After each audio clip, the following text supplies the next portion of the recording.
Welcome to episode 16. That's close enough. 16 of the Mouse in the House podcast. I forget these double digit numbers, especially with 6 not being able to be counted on one finger. So I got to do what I got to do. Welcome to episode 16 of the Mouse in the House podcast.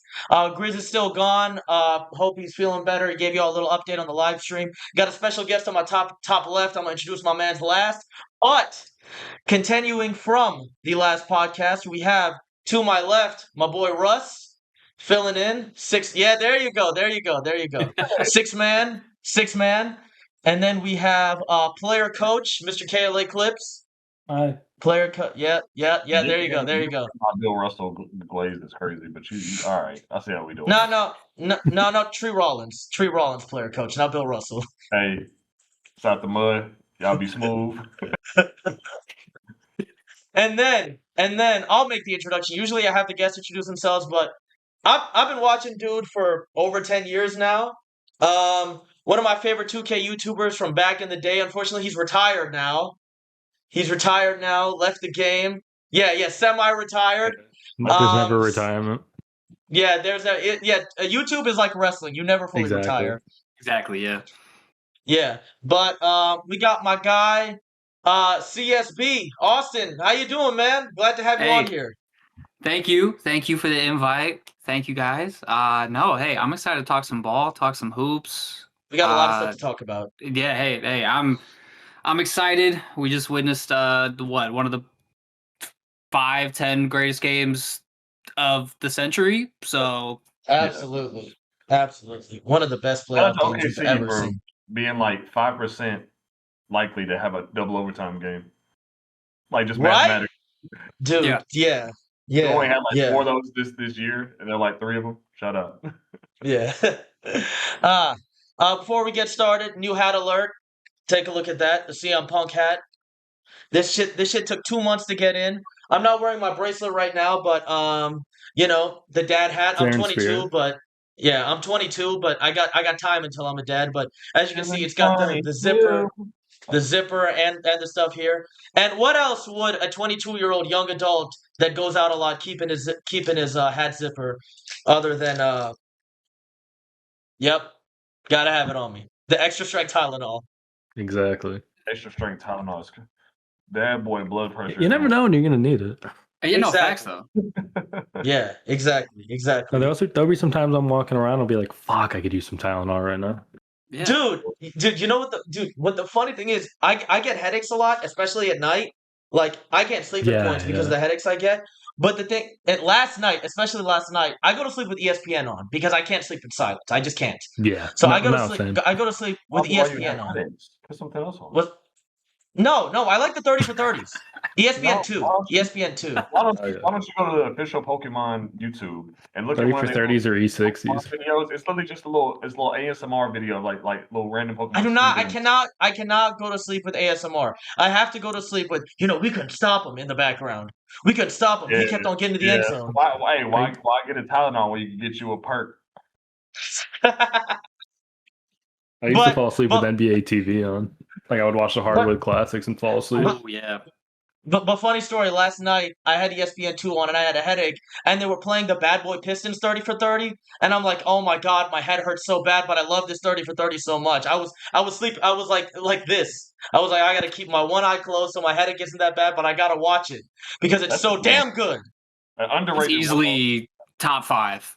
Yeah. Probably my top 5 or top 3 is actually the Orlando Magic one. I love that. Dude, that was on all the time. I love that one. I love that one. That was great when it first came out, when it was like live. I want to say that when it was. I think that came out live like in 2014 or 15 or something. Yeah, that sounds roughly right. It did. It's great. Yeah. My favorite one is the Len Bias one, without question. I fucking love the Len Bias one. Have you looked at Benji Williams? That one's good. Yeah, I haven't seen it yet. Am I just thinking about a random documentary? I think he did. I should see it. Yeah. I have a Benji jersey. Yeah. He was the high schooler from Chicago, right? Yeah. Magic Johnson with the jumper. Magic Johnson with the jumper. Yep. Yeah, exactly. But on the tune of players passing away, unfortunately, we got to start the podcast off like this. Rest in peace to Brandon Clarke, and rest in peace to Mr. Jason Collins right here. And I guess I'll start off. Yeah. We got you too, boy. Don't worry about it. Shout out everybody in Memphis. Memphis has been having a rough go at things for like 3-4 months. A lot of bad PR, a lot of nonsense, a lot of like Yeah, really exactly. a lot of haphazard, ugly conversations. Coming Yeah. from another small market in a city that's kind of like misunderstood, I understand where people are coming from Not that. you, And Knicks. nice. Uh, and the thing is too is like you can't ignore the elephant in the room that there's obviously something to be said about them talking this crazy and greasy about a city that's predominantly black and has a historical Yes. black like standing. So shout out to all my Memphis peeps. Shout out to Shamaria. Maria knows best on Twitter. My homie, And, my other pod. and She going through it. And rest in peace to Brandon Clarke. Rest in power to him, man. recipe. And I will say about the topic you said, I talked to Grizz about this because, Grizzlies fan. He's from Memphis. We talked about this, and we brought up the differences between the way people talk about Memphis, which is a predominantly black city, but also poorer than Atlanta, where I am from, which is also a predominantly black city, but, Black Wall Street. They call it fucking Wakanda. They call it Yeah. Wakanda. And where, No, Martin Luther King. out there in Atlanta, Yeah. though. Bourgeois class, Yeah. for sure. Martin Luther King he grew up 20 minutes away from where I am right now, Auburn Avenue. I could literally go to my campus in Georgia State and walk to Ebenezer Baptist Church. That's a fact. I get my haircuts like 5 minutes away from Ebenezer Baptist Church. So, like, I'm reminded of that all the time. And, like, the way people talk about Atlanta, you see it. The way people talk about Atlanta versus how they talk about Memphis. Whereas Memphis is, like, a poor city, and, they're putting all the AI data centers out there and all that bullshit. It sucks. Yeah, it sucks. And there's a very clear like classism thing going on.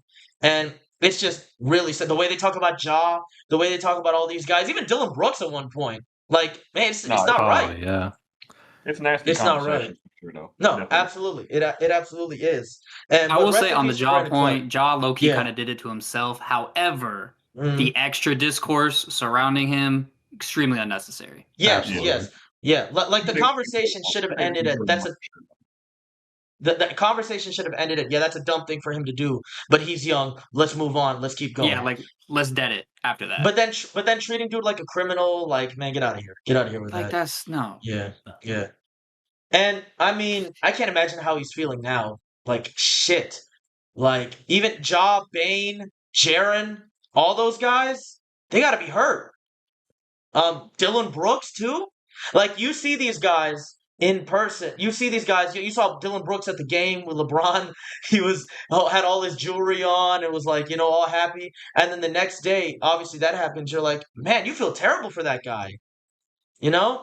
Oh yeah. Yeah, just check in on your loved Absolutely. ones, and I'll get to Jason Collins as well. As you can see, I got the jersey. Me and the first episode I had with the Russ and Knicks, we actually joked a little about how I own a Collins jersey, but I'm really glad I have this. Like for real, this I consider a piece of NBA history, like bar none. And I will say this: I tweeted about this. I don't know if y'all saw it, but I said Collins was my first memory. I think of a gay person doing anything. Like I I think did see that anything in actually. general. Yeah. Because, and I'm sure Russ and Austin, you all know this too. Growing up in a right wing type family, Russ, your family, your family's left wing, I think. Is it? Yeah, my mom is more left wing than even me, probably arguably to a degree. Mm-hmm. She's just not as radical as me when it comes to being like anarchist, Right. communist. But definitely was always voting blue. Hey, don't mention the A word and the C word. We got the snipers at the rooftop. Don't do that. But y'all grew up in Indiana. Y'all know them. Y'all know. Indiana is probably this is probably a bad take. It's a hot take. Indiana is probably the most southern acting northern state. Absolutely. I was just about to say that. 1000%. Literally the only parts of Indiana that are like, if you want to call them blue or progressive or metropolitan, is Knapp, and then if you want to argue, you could argue Gary. But Gary, I was going to say Gary. The leftovers of Chicago, and that's both historical and economical as well. That's a whole different conversation. But otherwise, folks in Knapp are beyond economic podcast. Yeah. That's next year. Otherwise, folks in India are beyond saving. They're beyond saving. But sure. I'm sure y'all know people using religion, and especially me growing up Muslim, still Muslim. People using religion as a reason to to hide their bigotry behind, being like, even when he came out, when Collins came out, Mark Jackson said that he's walking in. Mark Jackson and Chris Broussard said like he's walking in open rebellion against God, and I'm like, bro, that's not necessary. Just say that like don't if you don't have anything nice to say, don't say anything at all. Like, who cares, bro? Who cares? Yeah. Like, just let. And it's crazy because a lot of people nowadays on basketball Twitter, they weren't old enough when Jason Collins came out, and like it was a big deal, like actually a huge deal, and it obviously wouldn't get as much publicity nowadays as it would have, 14 years ago, 15 years ago at this point, but. I just like the absolute strength to do that. Not a lot of people have the courage to stand on that and to really just be who they are, especially in that time period when it was before everyone got woke for a few minutes, and then now we're not woke anymore. Like it's just even though he wasn't, a superstar, an all-star, all things like that. Like that's still a guy that he played for a long time. Yeah, and he was respected among his peers too. Absolutely. Like absolutely. He wasn't just some random free agent that was like, "Oh, hey guys, I'm gay, by the way." Like, no, like this was a lifelong. He was kind of a journeyman, I guess, but like he was the starting center on 2 finals teams. Yeah. If you're a journeyman, that means people keep wanting you. That's one way to look. Facts. He been in the league for that long. But I will say, obviously you're doing something right. Yeah, exactly. The only precedent that the league had before Jason Collins, and people won't realize this, especially a lot younger people, was Magic Johnson, because Magic Johnson's situation showed the ingrained homophobia in society and in basketball and just all sports in general. Because to that point in time, HIV/AIDS was looked at as a homosexual disease. Freddie Mercury, That's just facts. That's what it was. Yeah. Then it got strengthened when you have people like Freddie Mercury contracted. So the idea that already lived in people's heads was vindicated by that. It took people like Magic Johnson and then, of course, tragically Eazy-E getting the disease, and those being macho and personifications of hegemonic identity of masculinity. And then people were like, oh, if they got it, then it can't be that. But for a moment, they did allegations on them, and that's why Mr. Nasty Man from Utah wouldn't play with Magic. Yeah. Speaking of Easy, did y'all watch Straight Outta Compton?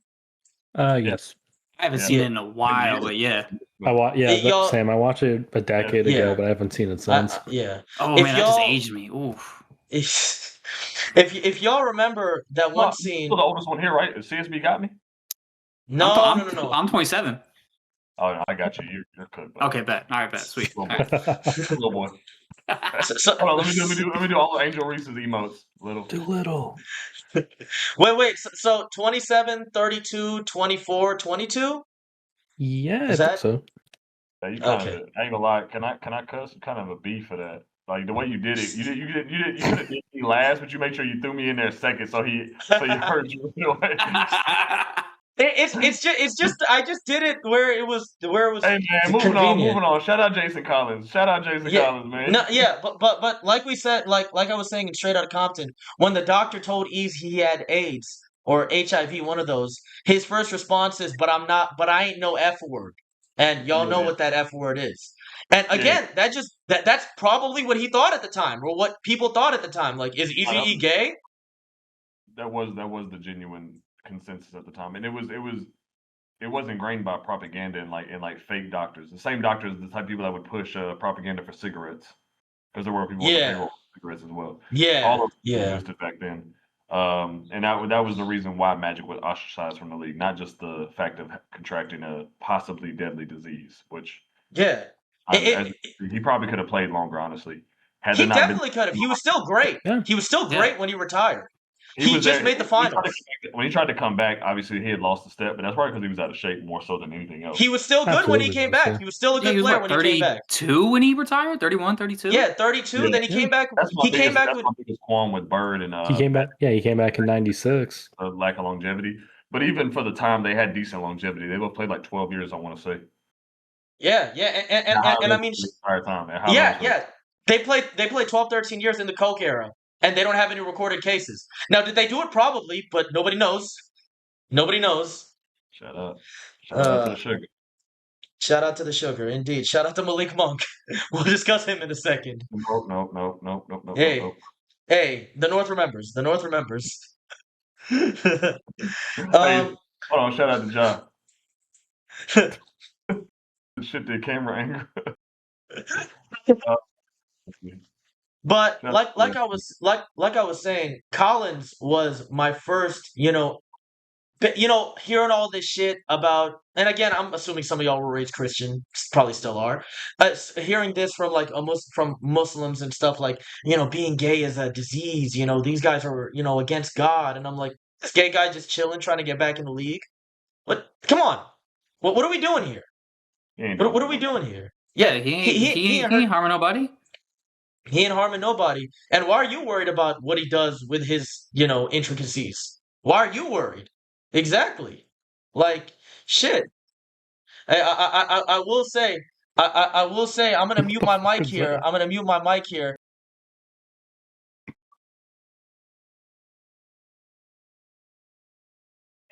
Okay. And nobody will know what I just said. Nobody will know what I just said. Nobody will know what I just said unless you can lip read. But hey, I mean, hey. Someone get the editor on there. Someone get who on there? Get the editor. We gotta get the editor. Me? Me? Yeah, we gotta zoom in on your lips. Yeah, we gotta get you on that. Yeah. Any lip readers? You gotta zoom in on it like really nastily, but don't increase the resolution. Like keep the resolution at like 240p. Yeah. You got to do what you got to do what like players do when they don't want to like let anyone read. You just gotta, Oh yeah. Oh no, it's this. Oh yeah. But yeah, Collins just existing and just being a gay dude.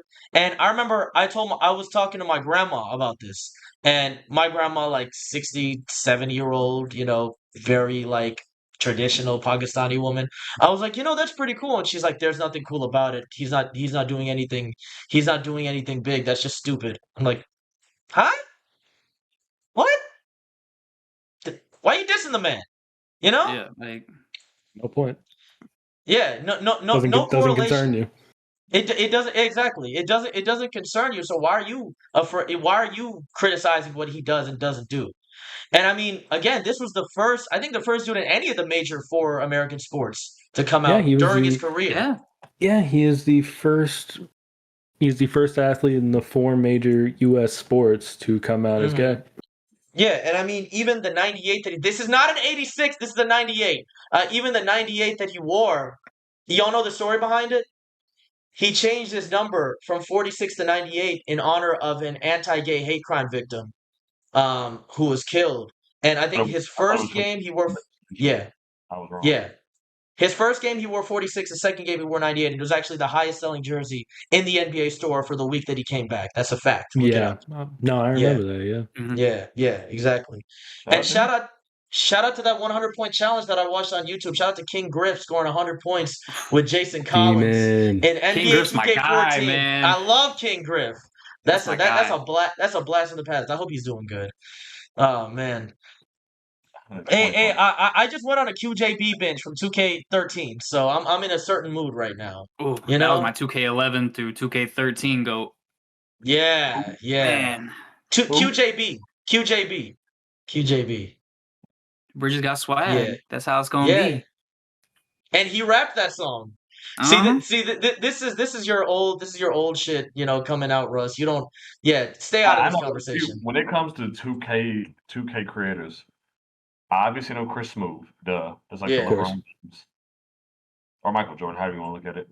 And then I technically know Agent, but I didn't even know who Agent was until later on when he was like past doing. Not doing 2K. Until like not doing. Yeah.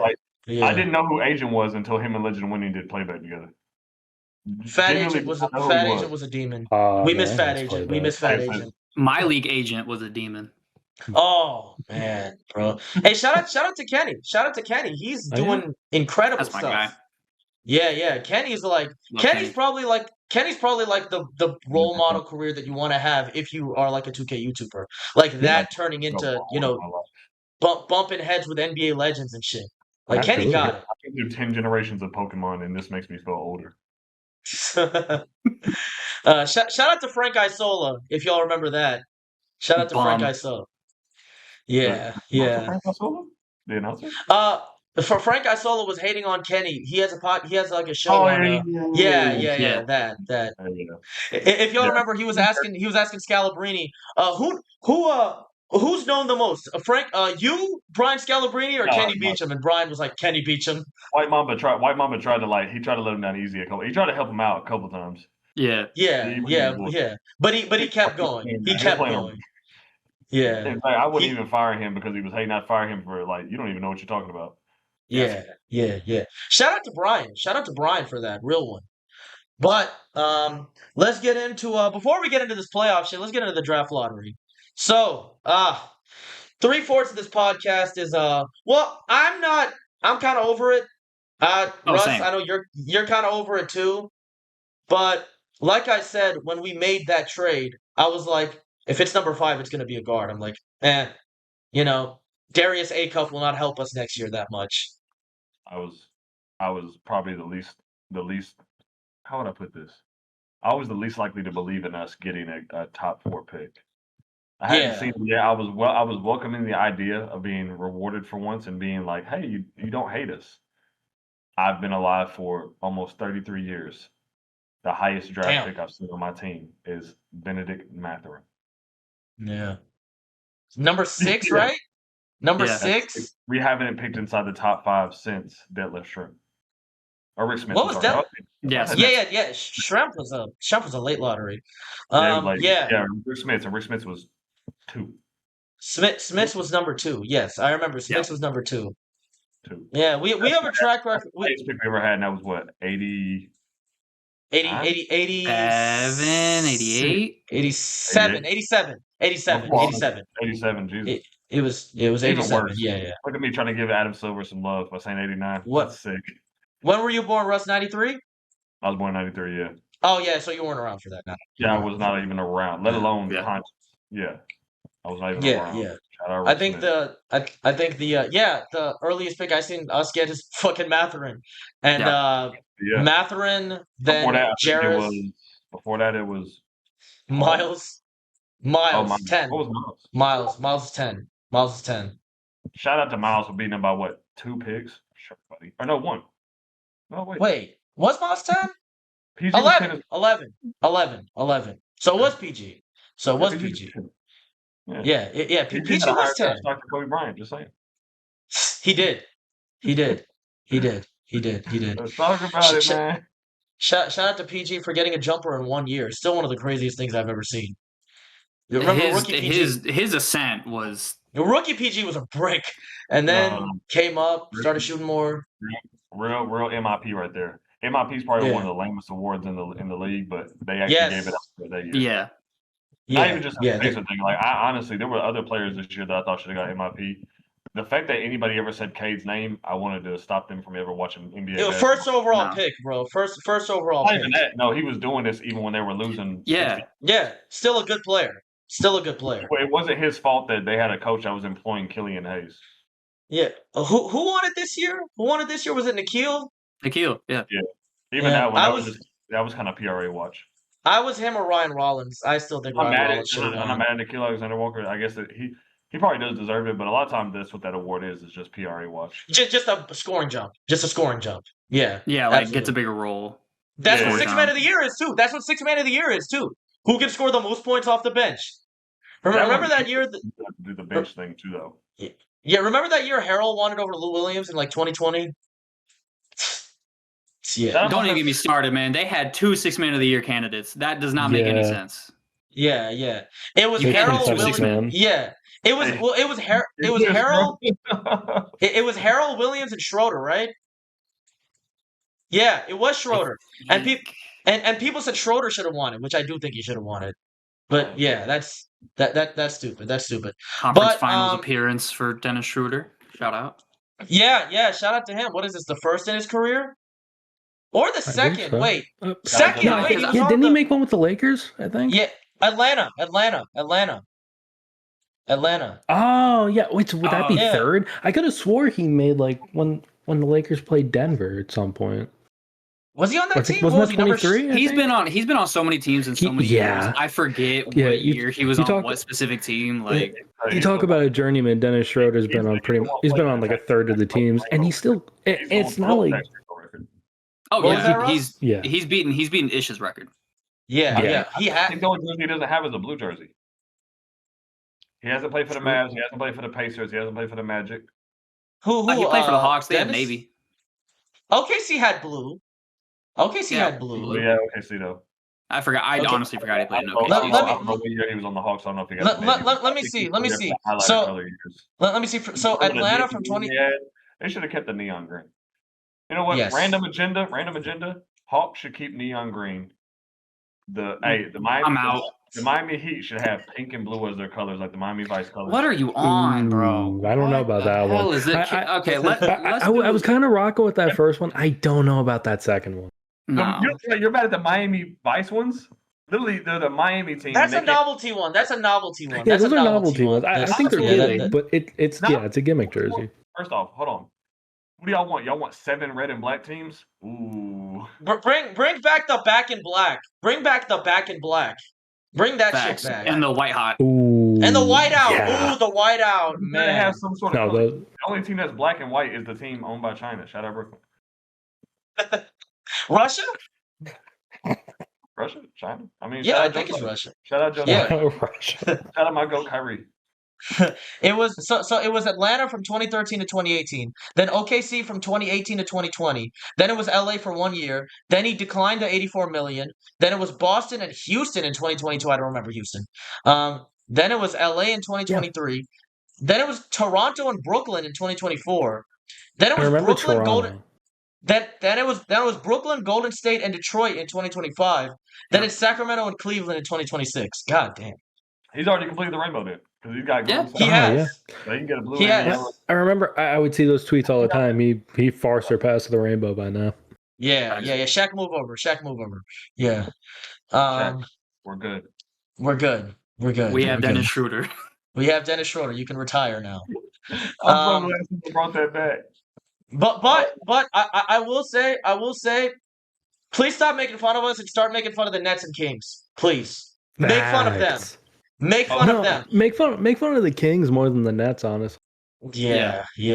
Because here's my thing. I got the opposite opinion. I don't make fun of teams because the league decided to fuck them on the odds because they wanted to flatten the odds a couple years back. I don't think flatten odds are the right thing. It's gonna get worse. It's gonna get worse. Yeah, the thing with the Kings for me is the Kings just find ways to fuck themselves. Yeah, so it's just funny. And the Nets, they at least have some young players. The Kings have old guys and Maxime Renaud, who's not even that good. He's just not ass. He's just not a bad player. And then the Kings started winning games towards the end of the year. You're joking. Yeah. The Nets had 3 guys getting All-Star votes. Who did? The Nets did. The Nets had 3 guys getting All-Star votes. How did the Nets have 5 first-round picks last year and not manage to pick the best rookie? That's Lord. Hey man, they had 3 guys getting All-Star votes. I'm just gonna say that. Hey, shout out to that community. Shout out to that community. Yeah. We wear big. Yeah, we wear big hats over here, not little hats. Shout out to that community. Shout out to Eddie Wolf, man. Shout out to Ben. Again, the snipers are on the rooftop, Russ. Hey, shout out to the Fairfield for keeping me protected. Shout out to the ending scene from He Got Game. Jake, don't move! Throwing the ball over the building. Shout out my favorite movie of all time. But yeah, nobody here has to pick because he's a New York fan. We're Indiana fans. We're sad. I'm not really that sad. I'm not that sad. I'm not that sad. Yeah, I'm over. Like, bro. I was like, it's probably not happening. If it's happening, it's nice. If it's not happening, we got our insurance policy. I'm cooling. Yeah. So I'll ask you two guys. Are you guys make a move team? Or are you guys let's just play? Let's play. I'm let's just play because I think let's play for now. Let's play for now. Why are we trying to move stuff around and mess with stuff? I think let's play. We know who Pascal is. The only person we don't know who they are with this team is respectfully Zoo. And from what we've seen from him when he had ligament damage and didn't have that much weight, he was still good. He was still good. And we're gonna get a better version of Zoo next year with Tyrese. Again, like this is stupid when people are like, "Oh, I don't know if Zoo can play with Tyrese Halliburton, bro. He played with James Harden." Like, come on. I will say there's a difference because James Harden is more likely to take the easy reads when it comes to guys that roll to the rim. He's always been that. James Harden likes that read. Tyrese can make that read. I'm not against that, but I'm just like I said. But see, this is where it helps. I have seen more of Tyrese with Miles Turner than I have of what's that guy's name from the Kings. They love to isolate Rashawn Holmes. Rashawn Holmes, the floater king, floater god. They keep isolating those 20 possessions of like him and Tyrese like going to work. I'm like, hey, shout out to him. He was open. He made Tristan Thompson look good. He made Tristan Thompson look good. My egalitarian king, get people butts. Bags. Oh man. But I will say, bro, you look good with James Harden. You can look good with Tyrese Halliburton. And like, what are we doing here? And also, Zoo is a good player. Zubac is a good player. It's not like he's incompetent. Am I the only one that's not a James Harden hater? No, I like James Harden. I like James Harden. I just don't like James Harden when it's May.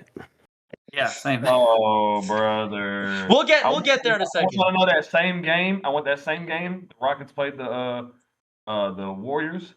Curry also had a bad game. It wasn't just James Harden. Oh, I know.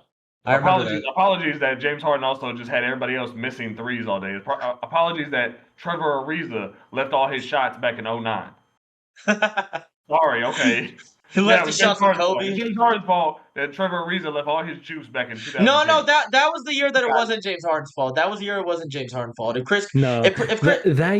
year, I think the Rockets should have went to the final. The Rockets probably would have won the finals. They would have won it. They would have won it. They would have won the thing. They were a Chris Paul hamstring injury away. They were a Chris Paul hamstring. They were probably a few made threes away, honestly. Because I still think that Rockets team, even with Paul injured, they probably would have still beat the Cavs. That would have been close. With Paul, absolutely. Without, I think even without Paul, it would have been close because that Cavs team. It's not like that Cavs team was that good, anyways. No. Kevin Love, that All-Star appearance in 2018 was. That he was not that good in the playoffs, especially in the first round. You remember that Pacers and Indiana first round? It was LeBron. Yeah, and then it was LeBron the entire run. There was LeBron against the world that entire run. He was the best player on the planet. Oladipo and Thad Young. Shout out to Thad Young. What are we doing here? Made me sad. I didn't grab my Oladipo shirt from the crib. No. I'm talking about on the Cavs. It was LeBron versus our starting five. And shout out to Bojan Bogdanovic. Shout out to Bojan. Yeah. Shout out to. I'm not gonna stand for it. This is Thad Young generation. I'm not gonna stand for it. Shout out to Wes Matthews. Shout out to Wes Matthews. You did great playing for the Celtics in that first round in 2019. You did great. Shout out to Wes Matthews. Y'all remember that in Game 3 when Wes Matthews had the inbound at our court and he threw it all the way out of bounds? Y'all remember that? I have erased that series from my memory. It was so bad. The only thing I remember is that and Miles Duncan on Hayward. That's the only two things I remember. Yeah, and that was the game that we got swept in, so I don't care. So it didn't matter. I didn't even watch those games. I'm not gonna lie. I was like, I'm not even gonna bother. Oh man, but enough of that. I am team. Don't make a move right now. Wait until Furf gets back. Wait to see how that happens. Wait, maybe Furf is still good, and then make a move. Because again, the only team in the East that I'm scared of is the team up here, the Knicks. That's the only team I'm scared of, and scared of. You better than me, so I ain't scared of nobody. I'm not, but the Knicks are the only team that I think. The Knicks are the only team that I think could beat us. That's the only team that I don't think they will. I don't think they will. But the Pistons, I'm good on that. They cannot beat us. Yeah, until they get a second score and some shooters. Fuck that. Hey, Durant said Supermax, and I said Super hell no. Super hell. Super minimum. No. Super minimum, exactly. Super Paul Reed. Oh man, but yeah, hey, shout out to Cade. Everybody's better than Tyrese Halliburton until it's time to be better than Tyrese Halliburton. Am I right or am I wrong? Those turnovers in that game 7. Yeah, that was bad. That was bad.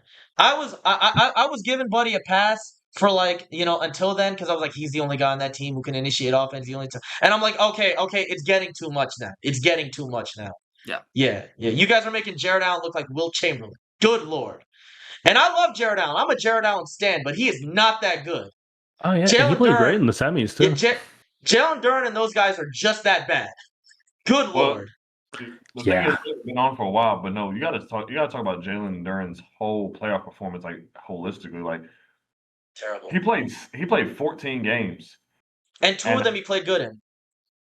Yeah, dragging it. You're really dragging it, honestly. Well, I was about to like 1.5. I remember like 5 good moments. Like, definitely cost himself. It was bad. It was 15 to 20 mil. Paul Reed, I will say Paul Reed outplayed him. They're in a weird situation because I know they probably wanted to pay him because I was a believer in him before the playoffs started. And I think they still will. Y'all remember that hesitation step back mid range jumper he hit on us in that one regular season game at the start of the year? I saw that shit on Twitter. I was like, I'm not even turning this game on. I'm done. I'm good, bro. I sent that to you, Russ. Remember? I sent that to you. Remember that? And you were like, yeah. The thing was, I was telling people he wasn't just a rundown big, like was just set the screen and run down and just get lobs and just get pocket passes. He had moments where he was pushing in transition. He left all that. He was putting the ball on the floor. He was putting the ball on the floor. Yeah, he left all that stuff in March. Like they said, I don't know what happened to that brother. Prayers to that brother. That was terrible. Like I said, I didn't see people with no thumbs dribble the ball better. Exactly. I didn't see people with no. That was terrible. I've seen Hansel Emmanuel dribble the ball better than that. If you know who that is, you're a real one. It was bad. I almost have nothing positive to say about Jalen Duren. Yeah, no, it was. I'm not even trying to hate on him. It was really bad, and I don't know what's going to happen with that team. Yeah, that's a situation where if he doesn't get the money offered to him, he's going to look. LA or Chicago could give him the money. They could give him that money. But they're going to call the bluff, though. They're going to call the bluff. If somebody else is going to let's see who else wants to pay you that. And then he gets that. Isn't that literally what we did with Miles? Isn't that what we did with Miles? Yeah, we kind of did, but I don't think it. Not in those meetings, I don't know these men. Yeah, we don't know these men. I think the Pacers were trying to be jerks about it. They also probably did play hardball a little bit because they probably thought nobody was going to do it. Nobody could get it. But the difference is this time other teams do have money. Other teams have money straight up. The Bulls will offer him, and he will accept that. And he will be a good piece to their rebuild, retool, or whatever the hell. Definitely. They could. I mean, him and Josh Giddey, you got Montes Buzelis, that could be decent. And then they have to make them a little bit stronger and makes the Pistons a little bit weaker. Because they will be respect. And I will say the only reason why I would be pissed about not getting that pick is if the Bulls don't draft Caleb Wilson and they do a stupid thing and they draft like Mikael Brown or something. Then I'm like, God damn it, we could have got Wilson at 5. And I don't trust the Bulls front office to make the right decisions. Have they? No. Well, before they even get to the decision, 3 of the decisions got to get made first. And I've been saying all year that this is the one draft in a long time that I think you can genuinely pick damn near any one of the 4 as your pick. If you for some reason already have a guard, I don't think you have to choose Darren Peterson just because you have the number 1 or the number 2 pick. Like if you're a team like for us, like the Pacers, I was never on board of getting Darren Peterson. You can ask Cammy, you can ask my guy Key. It's nothing against Darren Peterson. I was like, I already have Tyrese, Andrew Nembhard, and TJ McConnell. He's probably going to be better than TJ McConnell out the gate, but I don't have to add him to my roster when I already have these 3 guys with continuity. So that's my point that I was making. Yeah. I think other teams could do this, and I believe somebody will make a swing. Fortunately, all the top 3 teams, pretty much they can pick almost any position. Because even like the Bulls, they could pick another guard and just put him with Giddey. They could. Like Giddey doesn't have to play the PG. Yeah, like I said, so I think all 3 of the teams that are in the top with Memphis, they can choose a guard because supposedly they're trying to get off of Ja. But they could also choose any of the other guys as well. Yeah, exactly. You just imagine Wilson next to Zach Edey with a good point guard. Lob City 2.0. Yeah, absolutely. A lot of length, a lot of size, there's a lot of athleticism right there. Yeah, absolutely. Hey, but the draft does not concern us now. That's gone. True. That's in the past. We have a job to do next season, and we'll get there when we get there. But enough of the draft. Enough of the draft. Shout out to the Wizards. AJ DeMonso. You will love Washington. All right, let's see what the next topic is. Oh, the second round. I forgot. Yeah, basketball. Yeah, basketball was played. Yeah. Let's address the two shit series first. Lakers versus Thunder. No surprise. No surprise at single all. game. No, I maybe watched like one half. I really did not watch much of the Thunder before tonight. We knew. I could not stomach myself to watch them for the first 2 rounds. So yeah, no. There was no need. You look at that Suns team. Yeah. You look at the Lakers, especially without Luka. No. Yeah, Not worth it. like I yeah. think that the Rockets could have been a better matchup. Still would have got swept. Probably. They KD probably was would have healthy, stole a game or something like that. Yeah. And shout out to the most tone-deaf player in all of the history of the NBA, and I don't say that lightly. Shout out to DeAndre Ayton.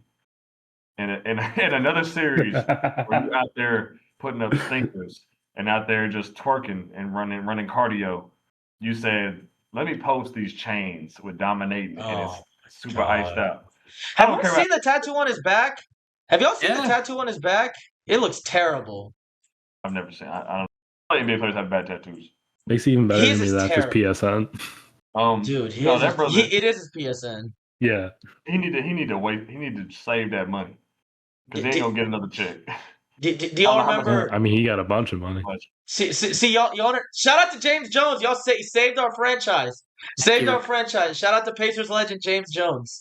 And also literal we got Pacers legend James Jones. Yeah, actually, he actually played for us. And shout out to we got Jay Huff, bro. We're good. We got Jay Huff. And we got Zoo. We have Micah Potter. We're good. Hold on. I don't think CSB was ever in this. Shout out to all the Pacer haters and Pacer Twitter. You know who you are.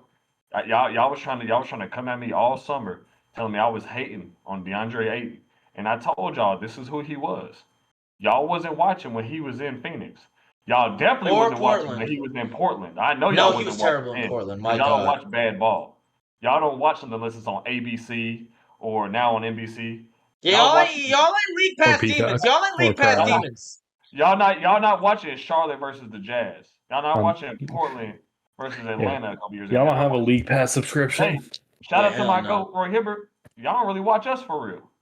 Yeah. No. Like I said, that's why y'all didn't know that the Pistons would be good because y'all thought, they got the worst record in the league. No, there was one loss worse than the Wizards, and that's because they employed Killian Hayes and a coach that didn't even want to coach them. You had to pay him exorbitant money. Now he coach at high school. Get him out of here. Y'all don't watch ball. Shout out to all my haters. Shout out to Jamal Mosley scamming another team, getting 5 years for the Pelicans. That's fucking incredible. Yeah. Y'all just want to be bad. Y'all just want to be. Joe Dumars. Go for it. Genuine shout out to Jamal Mosley. Yeah. You scammed. I told you, them boys over at the Pelicans, they got zero leverage. They don't have any picks. Do you think this roster is actually going to compete next year? The same roster that didn't compete this year? You know what? You know what? At this point, I don't care if we kill our relationship with the Pelicans. Offer Shepherd for Trey Murphy. Whatever. If they block our number, who cares? Who cares? Yeah, just offer Shepherd for Trey Murphy. You block our number, LeBron James. I don't care. Ooh. Yeah. Oh, by the way, Trey Murphy, let that dream die.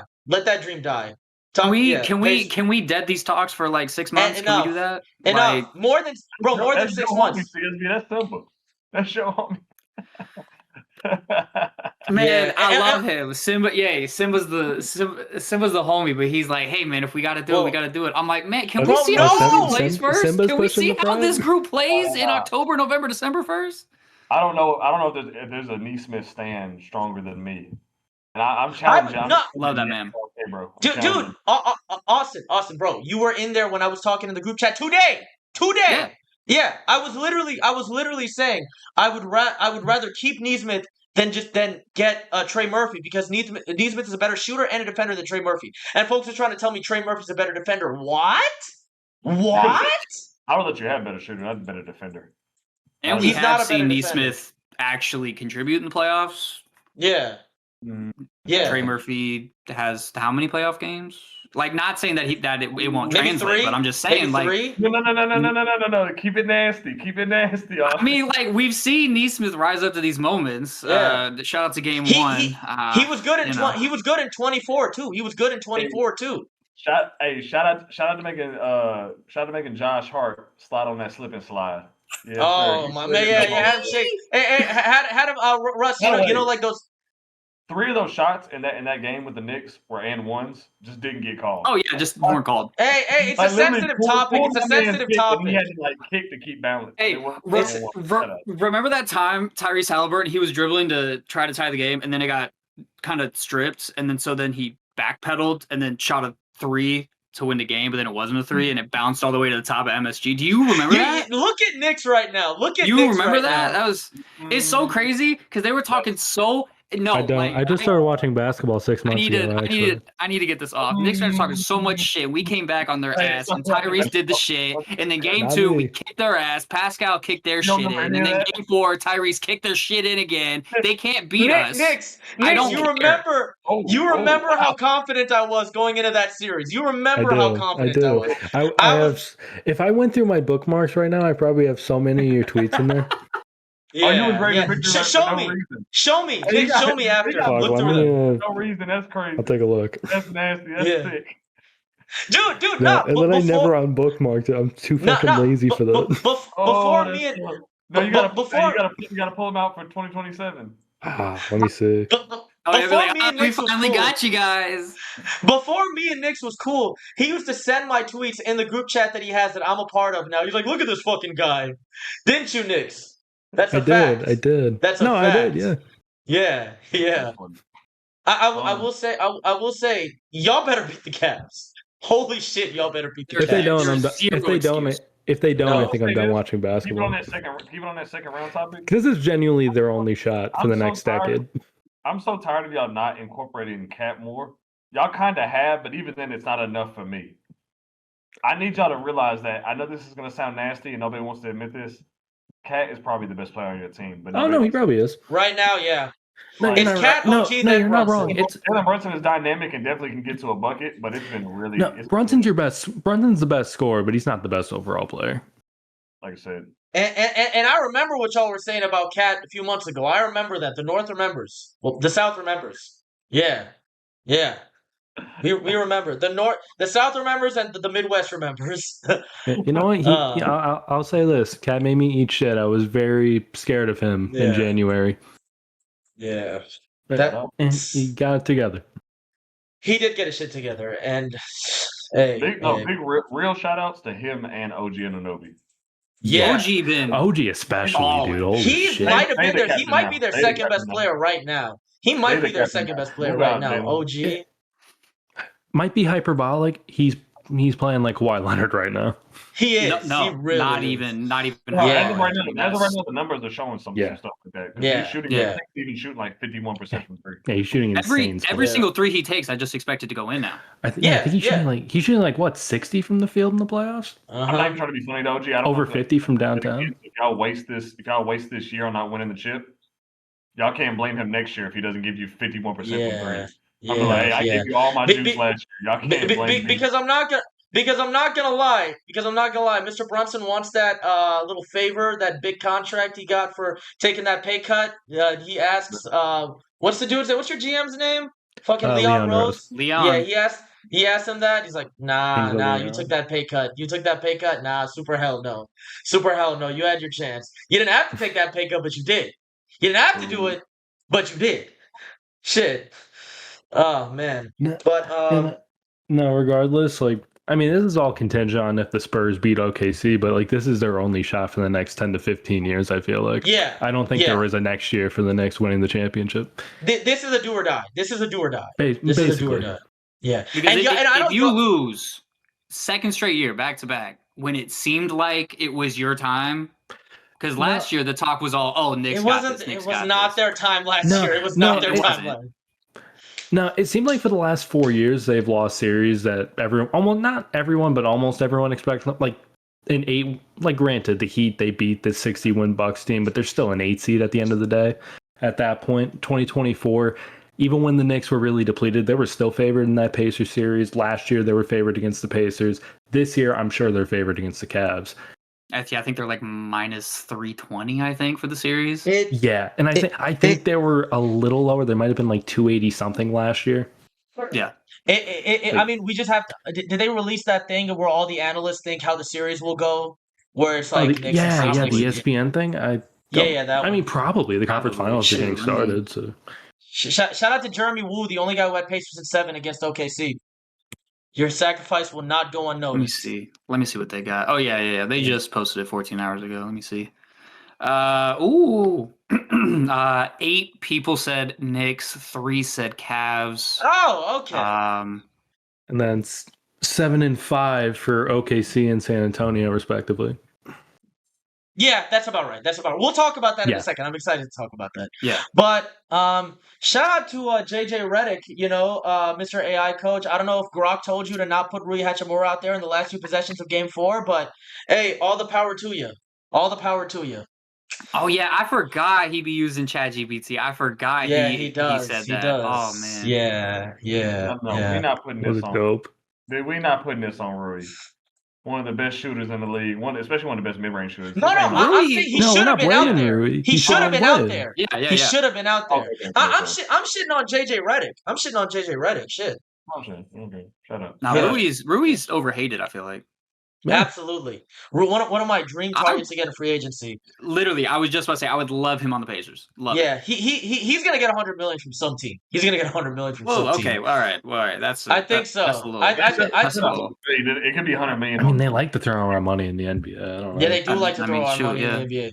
They do like to throw around money in the You NBA. probably spent Shout- $100 million on 3, but at the same time, I mean, Hey, look, the dude can shoot. I think he'll get at least 90. Look, at least this is not nasty. At least He's more consistent on defense than Obi Toppin. Yeah. he is. Oh, yeah. He is. Shout out to that, Oh. shout out to those Pacer haters that told me that he was better on defense than Jarris Walker. Y'all, That's crazy. So we asked Obi Toppin to move his feet on defense. He's athletic Steve Novak. That's what he's turned into.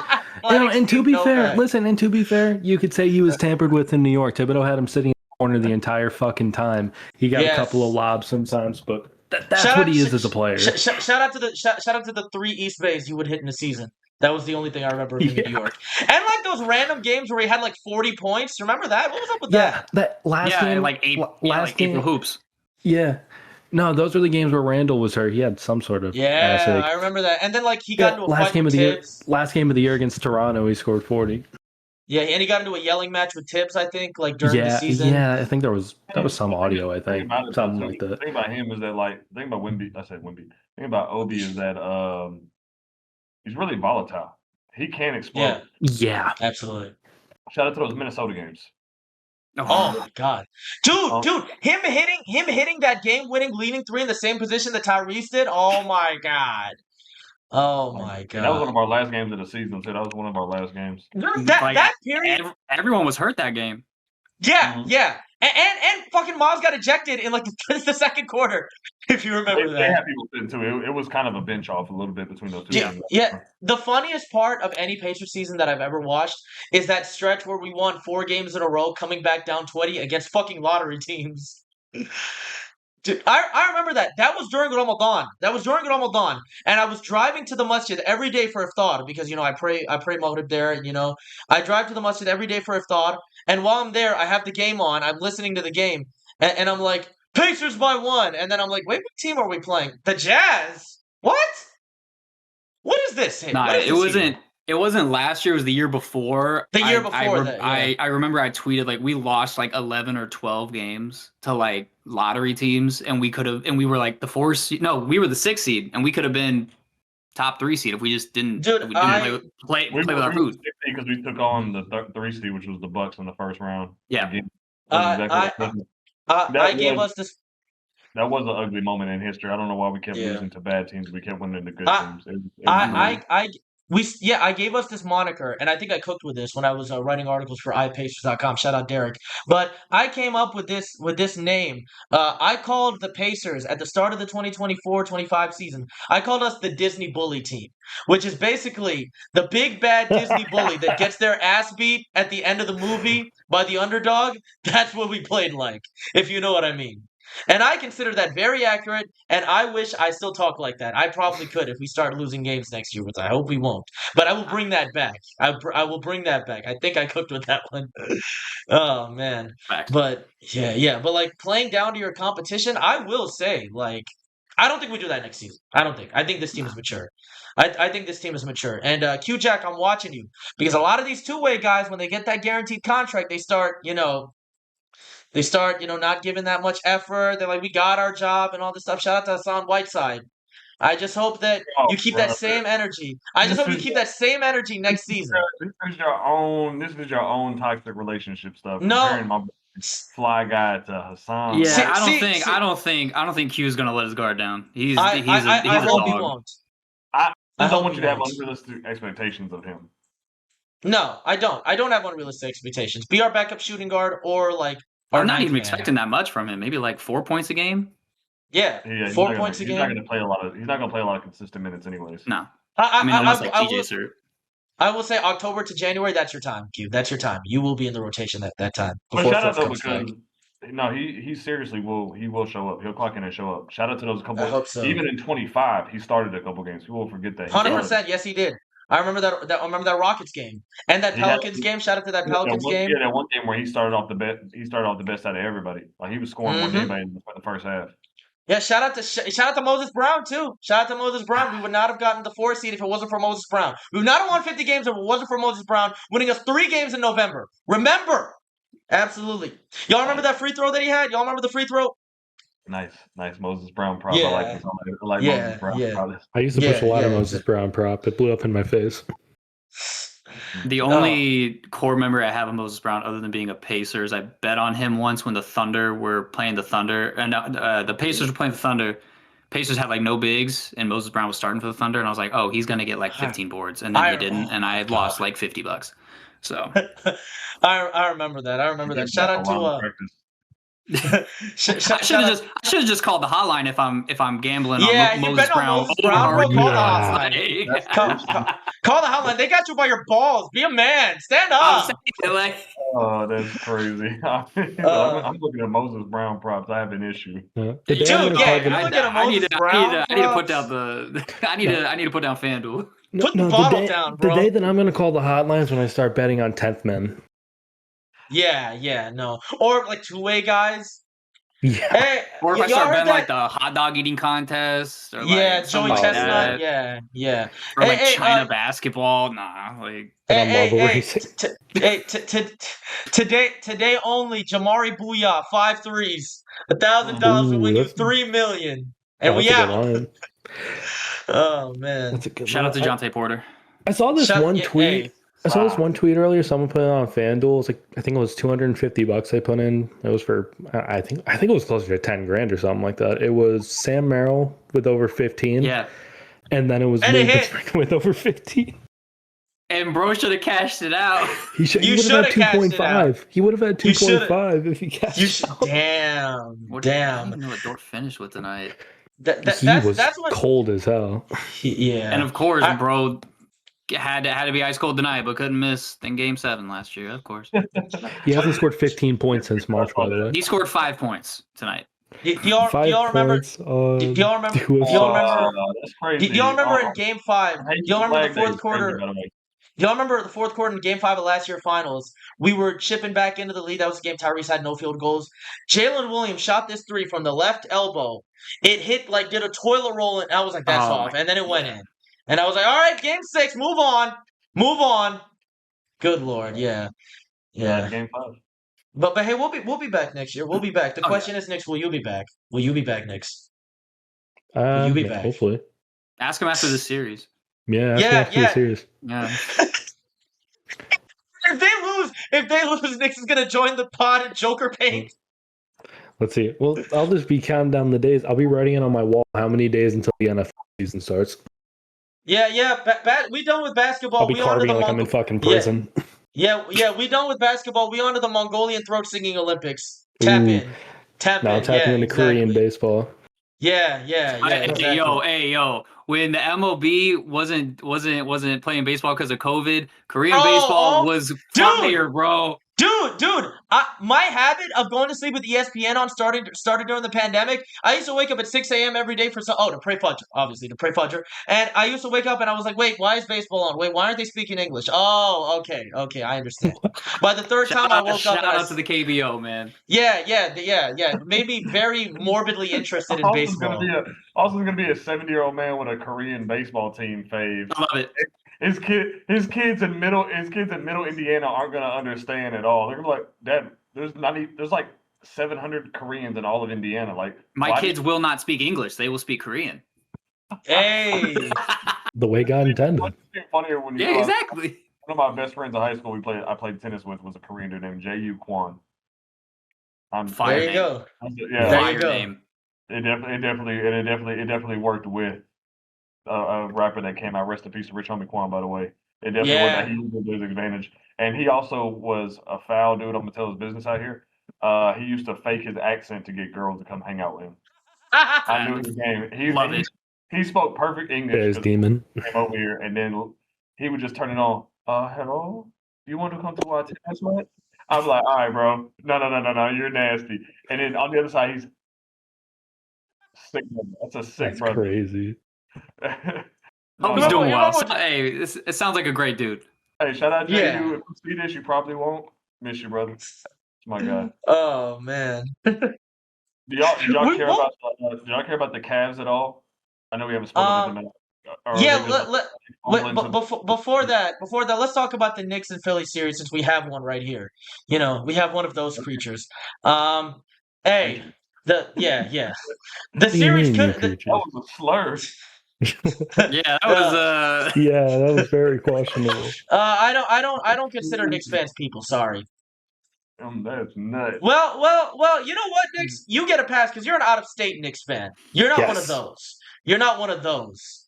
Good Lord. We're going to talk about how they bastardized Side Talk. I used to fuck with Side Talk. And now there's just clip farming. Now it's just clip farming. Yeah. Get out of here. Yeah, people get out flying of here, in from Utah. Yeah. Oh my God, bro. Yeah, it Never used to even be been like... to a... No. Never been to a Knicks game. Probably can't name 5 Knicks players.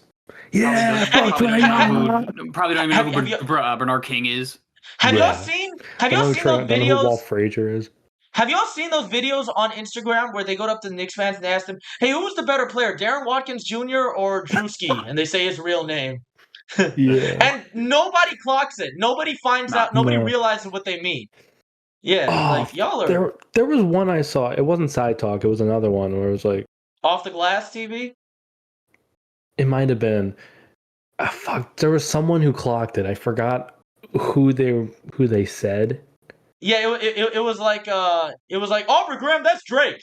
That was it. That one. Shout out to Off the Glass TV. I was a part of that. If y'all remember that video that I was in. Oh, fuck New York, fuck the bodegas. Yeah, I will be back next year. Hell yeah. I'm not going to New York though, because I have money. No. I'm not stupid. And you're not trying to get trash thrown on you. Yeah, I'm not trying to get trash thrown on me. Exactly. I might go to New Jersey next month. I'm going to full Pacers gear. I don't give a fuck.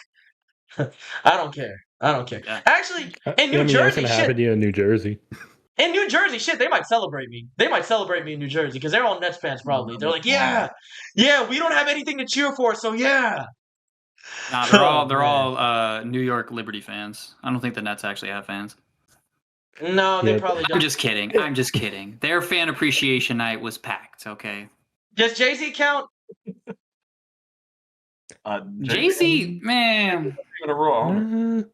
I haven't seen he was part of a conglomerate group. He didn't even own a percent of a percent. He owned 0.07%. Shout out to the PR though. He never even owned. Oh my God, bro! Yeah, dude, the way that they promoted that shit, like he owned the entire team. It's like he owned the fucking team. Y'all remember NBA 2K13 where they had him sitting on the sideline at every damn Knicks game with a stupid hat, a stupid Nets hat? I remember that. Now shout out to you, Hope, because that was a great soundtrack. I don't know if y'all old enough to remember this. Y'all remember? So my whole life there have been teams that always have merch in any store you go. You go into a Walmart, you go into a Route 21. 100%. The Bulls, Lakers, Knicks as well. And those were basically the big things. Giants. And then whatever you were closest to state-wise. So like if you're kind of close to Georgia, you might get some Hawks gear. Hawks stuff, yeah. And for some reason, inexplicably, as soon as that team went over there and changed their colors to black and white, a bunch of Brooklyn Nets gear just flooded the streets. And they're all fully in stock. They're never all fully in stock. Like I said, this brother, I know he lived in Indiana his whole life. For some reason, he probably saw just as much Brooklyn Nets gear as he saw like Lakers or Pacers gear. And he's like, yeah. But you can always wear it because it's black and white, though. Oh yeah, like absolutely. I got some Nets stuff. Yeah. Change your colors and make a bland logo, and everyone will love it. Apparently. Do you know how embarrassing it is for me as a brown guy from Atlanta, Georgia, to walk into a Champs in a mall and say, "Do you guys have any Pacers hats?" You see how they look at me? God damn, man! Jeez. Shout out to Fanatics.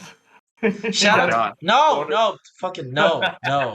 Every day on my timeline, I see something from Fanatics of something upside down or not printed or. See, this jersey has the brand logo on it. Michael Rubin, you could never, Michael Rubin, you can never.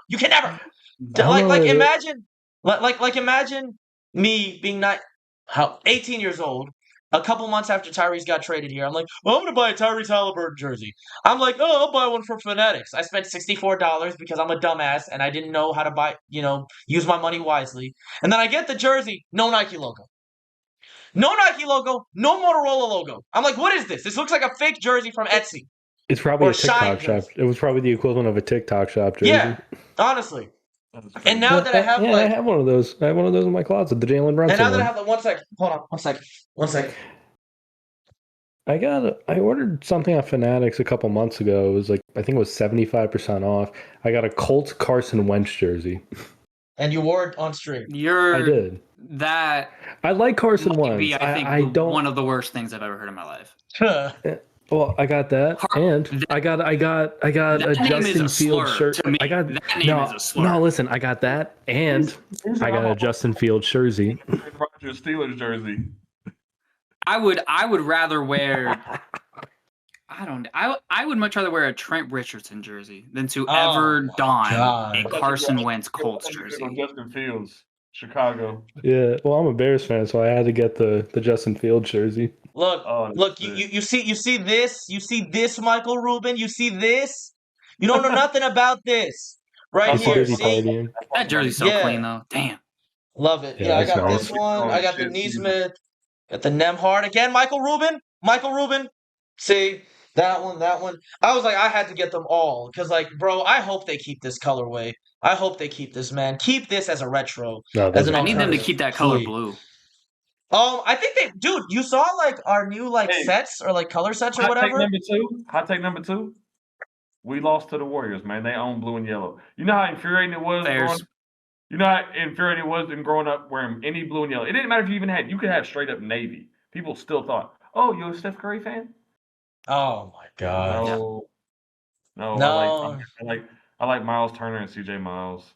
No, I'm sorry. I'm a really big. By the way, I like Rodney Stuckey and Chase Budinger. Sorry, guys. I like Rakeem Christmas and Lavoy Allen. Sorry. No, but when I seen us do the teal and gold from our last 2 years. Yeah. Hey, they got it. The graffiti jerseys. Just do those colors. Yeah. Those teal colors. We could do different stuff like the Flojo. Imagine doing that Flojo jersey with the teal on the side, and then it's that. Look. I am team. Every team should be able to use all of their throwbacks at every single time. Every single time. I want to see the Raptors come out one. I want to see the Raptors come out one game with a dinosaur, and then the next game in a Toronto Huskies jersey. Come on, do it, damn it. Yeah. I like to see them go back to the Dino jerseys full time. Honestly, they need to. I love the Dino. Yeah. Enough of the OVO jerseys. Enough of the OVO jerseys. Enough of that gold and black. Yeah, enough of that shit, man. That's enough for the chevron. Whatever you got, it's bad. Yeah. What did y'all? Their team always should have had the Raptor, and they were a team that, just like the Magic, they were made in the '90s, and the '90s exactly. all about those cartoony logos. Yeah, exactly. Shout out to that one Pistons jersey, the one with the big motor on it. Shout out to that one. I miss those. Yeah, I like those. Yeah. What did y'all think of the Camo Raptors jerseys? I like them personally. I like them. Any camo is no. Yeah, the Spurs one is a no too. Yeah, and the You Spurs wasn't a one is fan a of no Spurs too. camo? They had that digi camo, which was pretty nasty. I'm not gonna lie. Yeah. I I was like. does not belong on an NBA jersey. No, I've never been a big fan of like the camo jerseys either. But I do not hate the military. I just want to, I don't want people to put words in my mouth. Again, the snipers are on the roof, Austin. Look, like I said, Salute. I'm okay with both of those jerseys. I will say the selection of Toronto being a team that had it, which they do have a military in Canada. That doesn't make sense. They're in Canada, yeah. Yeah, but I was like, they have their own military. It always just kind of threw me off. It was always funny that the Southern states never. Why did Atlanta never have? Yeah, why did the Wizards never have it? The Wizards would literally make sense for them. You can say there's some boys in Fulton County that wasn't signing up for the military. Why did Atlanta? Oh my god! Oh my god! You don't know how many fucking emails I got after I graduated high school with like, you can have your tuition paid for if you join the Marine Corps. I'm like, no, I'm good. I'll go to college, and I'm getting them now. I'm getting them now that I fucking graduated. I'm good, bro. I'm good. I said I'm good. Yeah. To hell with that. But back to the topic at hand. With the Sixers and Knicks series, I was kind of being optimistic. I was like, it'll be Sixers and it'll be Knicks in 6. But man, they just didn't have it. That game 1, I expected it to go like, go ahead, Knicks. I said Knicks in 5 or 6 if I remember correctly. Yeah. And they didn't even go to 5. I don't know why they played Embiid in game 1. That was stupid. They shouldn't have. Yeah. They shouldn't have. No. And then he didn't play in game 2 and they almost won. Maybe if he played in game 2, they could have won. And that game 3, they should have won that one too. The series should have been tied 2-2 heading back to New York. But man, that Paul George game, man. I told you, Russ. I told you it was coming. That stinker, bro. He had like 15 in the first and then didn't do anything after. Man. We mad at Paul George 15 points. Okay, all right, man. And then the end of game 3, bro, where they kept missing 3 after 3 after 3. Oh my god, it was bad. Depressing. That was depressing. Yeah. And then game 4 happened during the lottery. I remember, Knicks, you were like, I'm leaving the stream. I got to go watch the game. Yeah, I told you that. I the Knicks gave up. Phone.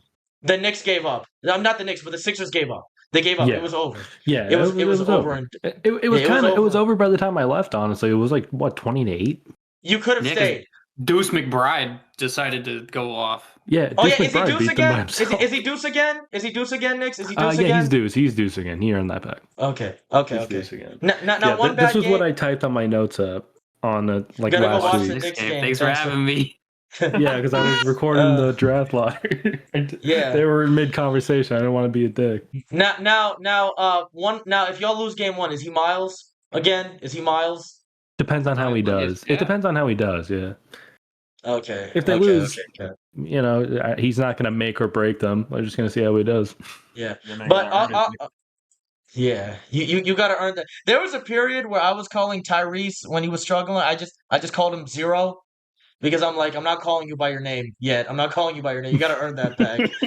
When he had that 0 point game against New York at the start of last season, oh my god, the slander was bad. Yeah, I remember it was bad, bro. It was bad. I'm like, I'm not calling you by your government name. You are number 0 for now. Number 0. Yeah, and I did that again. See how they turn on you, Austin? See how they turn. I'm saying. No, listen, I was never team trade Tyrese. There were some sickos in the fan base who wanted to trade him. Do y'all remember that? Do y'all remember that? Please tell me y'all remember that. I think I saw that, actually. I remember. There are some accounts, y'all know who you are. You didn't have to worry when we was 10 and 15. When we was 10 and 15, I was going to be relaxed. Bro, there were Pacers fans. There were Pacers fans saying, like, maybe we overpaid for this guy. We paid him all this money and he's just going to get injured. Maybe we should sell high on him. I'm like, good Lord, man. God damn. Y'all would not have been patient with Jermaine O'Neal at all. Just saying. Y'all would not have been patient. I think my stance with Key. I told Key a while back, if we were to trade Tyrese in the next couple of years, unless he asked out, he'd have to ask out. But if you would leave. You would leave the fan base. Oh yeah, no, yeah. I'm out. Done. I'm following him. Same. I'm following him until he retires. Yeah. Yeah. Sorry, y'all. I'm not doing it because y'all. I'd rather put it all on the line. He put it all on the line, Yeah. literally. And y'all, if y'all do a Luka Doncic or a DeMar DeRozan, if you want to call it that, yeah, I'm gone. That'll be I too didn't. disgusting.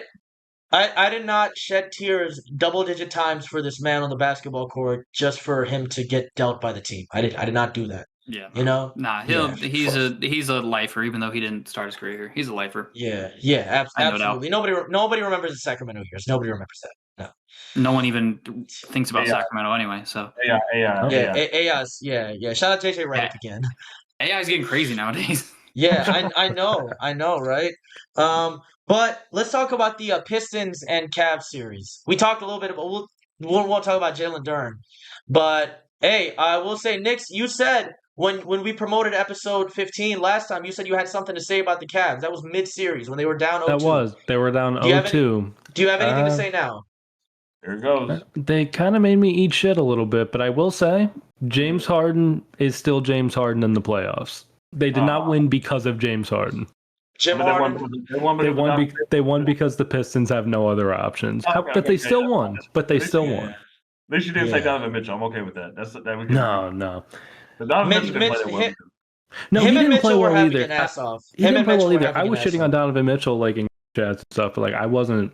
Bonovan? I'm not gonna blame. Yeah, I'm not gonna blame Bonovan. Yeah.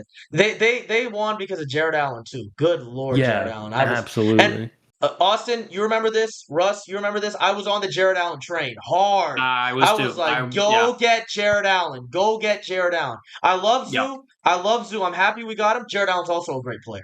He's a great player. What's so funny about Jared Allen is I think he's like 6'9", but the fro and him having a 7'6" wingspan makes people think he's 7 feet. I've always heard him referred to as a 7-footer. But man, the way he runs, 6'10", 6'11". The way he runs the court like a gazelle, those long strides, and like, man, he was making. So the whole thing was like Duren and Stewart will bully him. Y'all remember that, right? Remember what Kendrick Perkins called the Cavaliers creamy in the middle? Y'all remember that? I do remember that. He called the Cavaliers creamy in the middle. Yeah. We talked about that a couple weeks ago, didn't we? Yeah, we did. Shout out to my dog. Shout out to my dog Precision 80. He called them creamy in the middle, and I'm just happy. Yeah, it's crazy, and I'm just happy that Jared Allen specifically made them eat shit. Because my God, he was not Evan Mobley, but Jalen Duren, Isaiah Stewart. Paul Reed, you get a pass, but goddamn, good Lord. Yeah, Paul Reed was like one of 4 players who actually wanted to be in the second round for the Pistons. Yeah. It's a shame. He invented basketball and he couldn't get past the second round. Yeah. But, man, with this series, I will say they faced off, the Knicks and Cavs faced off in 2023. That was, I think, like a 5-game series. It was. Was that It was a 5-game series. Both teams were different back then, but I still think it's Knicks and 6. I think it's Knicks and 6. I would say about the same. I'm going to say the same, about 5 or 6. Yeah, 5 or 6. It's going to depend because, like, not even from like a talent discrepancy or whatever. The Cavs are probably fucking tired. Man. 2 7-game series. Yeah, absolutely. And we might see a replay of what happened in that game 1 against Philly. You might see a replay of that.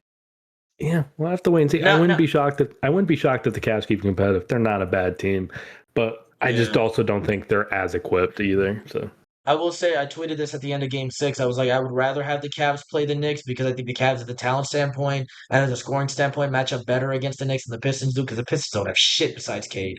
Good Lord, they don't have shit besides Cade. But again, I'm like, nah, it's still Knicks and 6. It's still Knicks and 6.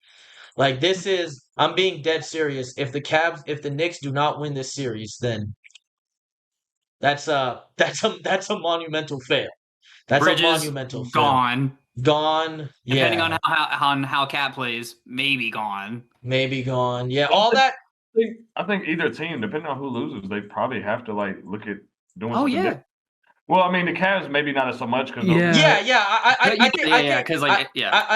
think some of these players. I think the Cavs right now are just playing with house money. Yeah, definitely. Nobody expected them to make it here. No, I think Mitchell's. I think this core will stay. And shout out to James. He's gonna get that extension. Shout out to you, man. You got that extension. I'm saying that I thought pretty much every team in the East could beat each other. Yeah, it was absolutely. possible. And I meant from one day. all the way across. There was The I Knicks, saw a way that every team could beat each other. the Knicks were not the best team so much as they were the least flawed team. There you go. For sure. They were the least flawed team. Yeah, absolutely. Do you guys think James Harden retires a Cavalier? I think if he gets that extension, he will. I think he will. No. Yeah. You don't think so? You think it'll happen? You think another thing will happen? I mean, one bad year in Cleveland, I think he's gone. Yeah. How much longer do you think he has? How old is he now? 37? 36, 36 or 37, yeah. He's somewhere around there. I mean, Because he I debuted don't what, know. 2000? I think 2009. I'm still Nine? undecided I whether or think- not this long. I think if he wants it, he has another 5 years. Like, I do think he has another 5 years because, like, I don't know, longevity in the NBA now, it's a lot different than it was 10, 15 years Absolutely. ago. And he still got his fastball. Yeah, when you were approaching 37, 38, you weren't putting up 17 and 10. You were Vince Carter on the Grizzlies. Yeah, you were Vince Carter on the Grizzlies. You were competent, but that's all. That's about all. Yeah, you were Tracy McGrady on the Pistons, and he was younger. Shout out to Udonis Haslem, retired at 32, but still played for 8 more years. Yeah, because if you look at, he got free courtside seats. Udonis Haslem is such a funny case because that motherfucker retired when LeBron left the Heat. He retired then. Because if you look at his stats and all that stuff, like his games played, he literally would go playing without a game for 3 straight months, and then they put him in at the end of the season. Yeah, or they put him in and like he'd start a fight with someone and get ejected. Dwight Howard, remember the Dwight Howard game? Oh my god. Yeah, he played one game in the 2021 season and it was just to annoy Dwight Howard.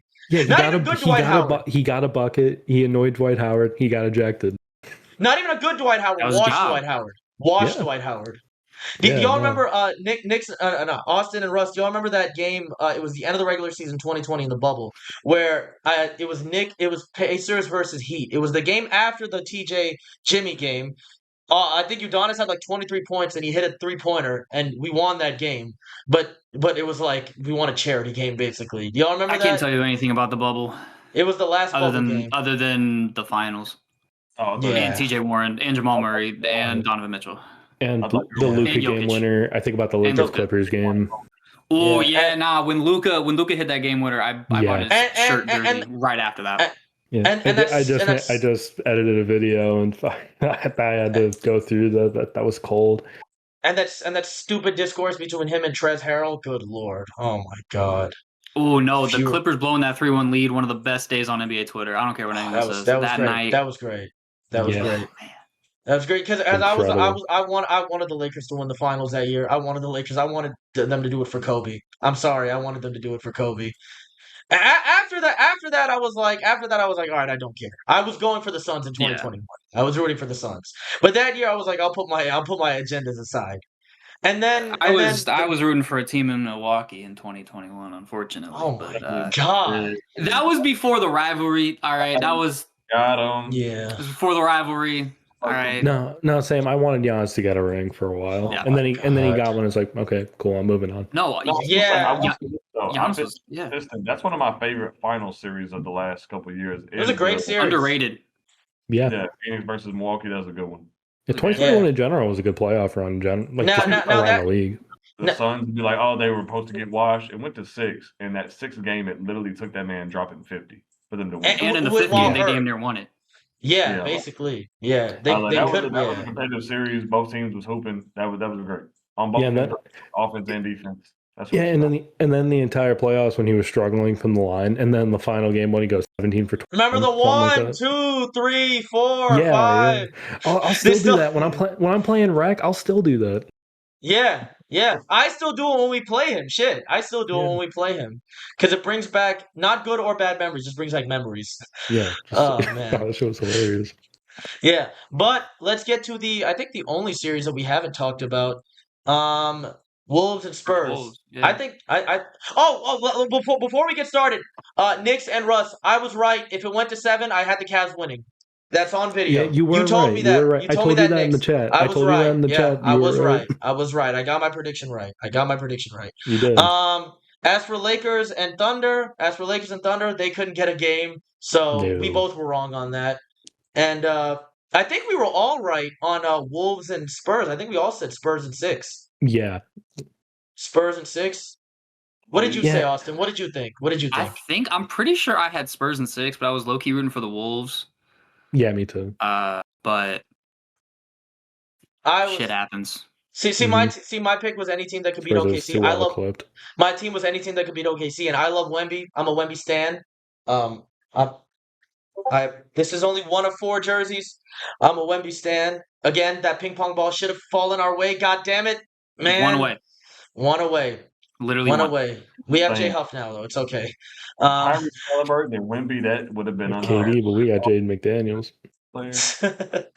Hey, Jaden McDaniels won the war, so shit. He did. Yeah, Yeah, he did. He did win the war, and then he won did. he won the aura battle in the first round. Yeah, he did. And credit to him, he didn't say anything in the second round, so you can't even say you lost. No. Yeah, but that series really could have been a sweep. That series really could have been a sweep. San Antonio should have won that first game. Yeah. That San Antonio should have won that first game, and they should have won that. Was it like the 4th game? Right? Was it the 4th game or was it the 3rd game? I don't know if I really agree with that. The Wolves were playing and they was hooping. No, fourth game they just won. The 4th game, the Wolves just went on a hell of a run. Some games too. And you can't ignore the fact that Ant was hobbled. He played well. Absolutely. He was still playing well though. Yeah. Yeah, like no bursts, no bag work, like Mike Conley. Yeah, shout out to Mike Conley. Mike Conley. Argument that he was better off. Burst past people. You know that video on Twitter where like the old dog is fucking digging in the sand? Yeah, this dog is old, but he still loves to play in the sand. Mike Conley. That's Mike Conley on the Mike floor. Conley, like 4 threes. Oh my goodness, in the 4th quarter. Yeah, that was incredible. Shout out to him. But then it went back to life. It went back down to earth. Then it was like they got Mike Conley, but they have Mike Conley and De'Aaron Fox. We have Steph Castle and Dylan Harper. And yes, I did say they have Mike Conley and De'Aaron Fox. I said that on purpose. Because good Lord, Fox. Good Lord. Does the dynasty start after you? We'll see. Because that man was playing. And they start with him and they still trade him. Yeah, honestly, yeah. How much did he get? 40 million? 40 million? Yeah, probably too much. I don't want to make it a situation like that. He still is a pretty good player. I just thought you could get more bang for your buck if you traded him for Giannis. Probably. That was really the only point. They ain't trading Giannis. This contract is really. Yeah. I'm so glad my favorite team doesn't employ this man with this contract. Because what do you mean next year he's making $49.5 million? Oh my God, that's 50. He's a 50. De'Aaron Fox. I don't think I knew that. 49.5, 53.4, 57.4, 61.3 when he's 32. Oh my God. That's for De'Aaron Fox. That's De'Aaron, middle name Fox. Yes. Yes. Oh wow. That's wow. Shout out to the Seattle SuperSonics. You will have a good first player in your franchise rebirth. Next year, he's taking up 30% of the cap. Oh my God! Oh my God! That's nasty. Yeah. While we are here, shout out to a player that a lot of people don't know what to think of, but I love, Keldon Johnson. I tweeted this. I was like, every team needs a bumbling idiot who can get to the rim at any point and can either score or get fouled. That is Keldon Johnson. Yeah. He God bless his heart. He can get to the rim. When he gets to the rim, he doesn't know what to do, but he does something. He does something. That's crazy. Because I said this. Huh? He's a great player, though. I like his just tenacity and getting downhill. Yeah, absolutely. He is athletic. That's the thing about athleticism. A lot of people only think about like leaping ability. Sometimes they'll bring in like speed, effort. But athleticism is like a full encompassing thing to me. When you talk about strength, core strength, balance, proprioception, all those things factor into athleticism. Case in point, Dennis Rodman. Later career Dennis Rodman. Going for everything. And Keldon. Crazy motor. Keldon got a motor too. Keldon will go for everything. There's a reason why he's still on this damn team. I think he's like the longest tenured Spur, drafted in 2019. Yes, he was a 30. He was like one of the last picks of the first round. Great player. I love Keldon Johnson, and I think he will get his number retired by the Spurs. I think he will, because I can see them rewarding one of those lifer guys who like is a big part of them winning a championship. I think Keldon will get his number retired. They retired Sean Elliott's number. I think they'll retire Keldon Johnson's number. I think I can see the Spurs rewarding that. And also, if the Heat retired Michael Jordan's number, that's kind of tough, because if this team is all winning chips together, you're going to retire Keldon Johnson, because Wemby's getting retired. Well, absolutely. Okay, Johnny Moore they retired his jersey. 9 seasons in San Antonio, 519 games. He averaged 9.7 assists, 2 steals. I think Keldon kind of. Yeah. Keldon. They retired Avery Johnson's number. He averaged 10 points and 7 assists. They retired Avery Johnson's number. They will retire Keldon Johnson's number. They will retire Silas, Keldon 5 seasons, averaged 15 points. At a certain point, they're going to have to calm down. They only got What number does Keldon Johnson wear? Because I'm not gonna lie, retiring number 1 is kind of hard. Is he 11? No, He's 3. He's 3, I think. He's 3. He's 3. Yeah. He's 3. So they would be retired 1 and 3. Interesting. Oh, I'm thinking of Carter Bryant. Carter Bryant's number 11. Yeah, he is. Who played well, by the way. He played fantastic today. He did. Shout out to him. Very good bench player. I will say, this reminds me of that discourse that we had. And Knicks, how many jerseys do you think will be retired of this team if y'all win this chip this year? Of this particular team? I mean, so 11? Yeah, 11. 11's already getting retired. 11's getting retired. If he stopped playing today, it would be retired. Yeah. 32? 32. Yeah, probably 32. It would? Yeah, I would say so. I mean, I think so. Yeah, like if they get bounced this year and like he's gone next year, then obviously not. But if he wins a championship, he's there for a few more years. I would say certainly. Yeah. Do you think 3 gets retired? For who? Josh Hart. Do you think they retired that? Do you think they reward the If tenacity? they retire Josh Hart's number, depends on how long he's there, honestly. we need to have a discourse about retiring jerseys at that point. I would say if he's there, how long has he been there now? Like, is this year 4? Is this year 4 that he's been there? Year 4, yeah. If he's there another 5-6 years and a ring, I would say probably. No, we're not having a jersey retirement conversation without talking about Boston and Miami. They retired Miami retired Michael Jordan's number. Miami retired Michael Jordan. They retired 23. He never. That's Glaze. The Glaze is insane, Pat Riley. Yeah. Y'all have to spit it out. Yeah. You have to, Pat Riley. He hasn't played a single minute for y'all. Y'all didn't even exist for half of his career. Spit it out. Yeah. Let's talk about last year's Pacers, because I was on the record saying that a lot of numbers would get retired. So 0's getting retired, no question. That's getting retired. That's getting retired today. 43 probably. 43, if we won last year, I think would have gotten retired. I think he'll get retired anyway. I still would today. Yeah. I'll tell you right now. They would have to do something wrong to us for the starting 5 not to get their jerseys retired. Yeah. And literally, I was like, I was gonna say, as long as they stay 6 to 7 years, and one of them years they get a ring for us. Yeah. Oh yeah. A ring solidifies at least 3 of them. 23, 43, and then 40. 40 and 43. Nobody's gonna miss that. Nobody's gonna miss that. Yeah. Respect to Pascal and Lou, but 9? Wait, 9? What about 9? What about 9? TJ? Can we give TJ a statue in like the main like concourse of Gamebridge? Can we like do that of him like doing this to the crowd? Open circle area right at the front. Yeah. Like, can we get like we can give a little TJ statue? Hey, I respect TJ, but let's put Tyrese in the center. We don't need a 6'1" white dude in the center right when you walk in. That's kind of crazy. Great white hope. Respect to TJ. Hey, listen, the Indiana fans will like it because it'll look like him. It'll look like them. So shout out to Pittsburgh. Shout out to Pittsburgh hoops. Do you now? If you asked me this time last year if 33 would be retired, I will tell you yes. Now, fuck no. No. Yeah. Nah. No, that's not happening. We're good. He wouldn't even have had to win a championship. That brother is a double agent. All he had to do was stay. He had to do was stay, and he would have got his number retired. But hey, the grass is greener, right? Look at what he did in 1 year. Come on. He ruined that team. Deadass deleted the clip of him talking about Giannis being late. Oh, did they delete it for real? Yeah, they deleted the podcast account deleted it. Snipers on the roof. Wait, did they delete the episode, or is it still in the episode? It's still in the episode, I think, but they deleted the clip on Twitter because it was getting so much traction. Oh, that's crazy. Shout out to Dude, I can only imagine he got a call from Giannis that night, and also the call that he got was not a saved contact because he probably doesn't have Giannis' number saved. He got a call from a Milwaukee number. He's like, "Hello," and Giannis was like, "Do not put our business out there." He didn't get no call from Giannis. He got a call from Bobby. Bobby called him Probably. and had him on FaceTime like this. Shout out Bobby Portis, man. He got a call from Doc and he just declined it. As would I. Oh man, yeah, as would Yeah. I, honestly. But enough with this jersey retirement. Oh wait, would we we wouldn't retire one. We wouldn't retire one, would we? Nah. No.